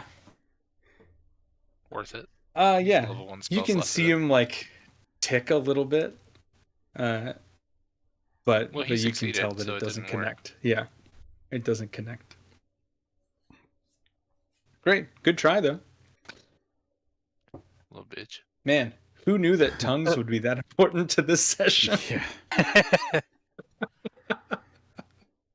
Yeah. Badge is there though. Made He's it with in the you city. until the end. He can't talk anymore. That only works for an hour. Dang. It's going to be Take the new sprinkle. Badge has 3 hit points, so hold him close. Oh, hold on. I have something for that. 10 hit points that are more than his max. Yeah. Put a fucking death ward on him. There you go. I'm not using that spell for that, but I could if I wanted to. That's so funny. What do you think total time, was traveling from bunker to Kazoo? What? It was like 5 Repeat the hours. question. What? How much time do you think elapsed from the bunker to Kazoo? From the bunker to with all of your perception checks outside of the teleport link, beating the berry to Badge, maybe a half an hour outside before you actually wind walked, and then it was 4 hours travel time total. Paused in the middle to pick up Elias and Crowbar. So yeah, like 4.5 hours, maybe 4 hours and 45 minutes. Okay. I do have a genuine question. Yeah. Where do the boats go? They Yeah. boat around wherever the creator of this map intended them. Okay. That I do And concede that's a lot of. They could be fishing boats, right? And they could have like they could raise I can fish in see there. Yeah. Well, Well, they've got water. we'll They say could that have they like just haven't. regattas and stuff. Yeah, I bet they just have like boat shows. Yeah, they're like the yachts for the rich people. They just go out and have a Yeah, day in yeah. day in the Dress up their a day in the boats and they bay. just parade the boat. Yeah. Yeah. It's very That's Put in actually Bay the vibe. They nightclub just pull their district. boat up to the yeah. Their red light district is just the water. That'd be pretty fucking cool. Yeah. Maybe we'll just make that canon. The boats are specifically for prostitutes. Everybody let Lucius International know. waters. Yeah. All right, guys. Great session tonight. Welcome back, Aaron. It's good to have you. Good to be back. Crowbar and Elias are great. Before we go, I am good for next Thursday if we want to keep Thursdays going. I am not good for the next Thursday. I am playing a show at the zoo. So it'd be back to Monday the 13th, if that is okay. That's actually good for me because I can do next Thursday, but I also can't do the following Thursday for a conference. So Okay. Let's plan for Thursday the 9th next week. Okay. Same time, 5:30 to 9, and then the following week will be the 13th, which is Monday. And then the week after that will also be Monday because Thursday is Thanksgiving. True. If it's on Monday, I have to be done at 8. Very Okay. strict. On Mondays, is there any restriction to starting earlier? Like, could we start at 5 and go 5 to 8? I know I that can might start be a at 5. stretch I'll for just you. be It'd be late, close. I mean, you guys can always start without me. I can miss a little bit. It's okay. I can only guarantee like 6 to 8 on Mondays. I'm very Okay. busy. Well, in that case, why don't we just keep it 5:30 to 9? So we always bullshit and then recap anyway. So we'll just keep it 5:30 to 9, and then we'll just fill you in anytime we have to hop back on a Monday, Aaron. But we'll try Okay. for as many Thursdays as we can. Yeah, that's fine. Really, I think it's just those 2 weeks. I'm out for the 16th, and then the 23rd is Thanksgiving. Okay. 9th, 13th, 20th. I don't think Trent has my address. I'll throw it in the group chat. Sounds good. Perfect. Excited to see everybody. Awesome session, Saturday. guys. I hope Yeah, you that'd guys be Yeah, cool. will. it'll be fun. It'll be fun. Cool, All right. guys. Have a See good ya. night. See ya. Bye. Bye. See ya. Saturday.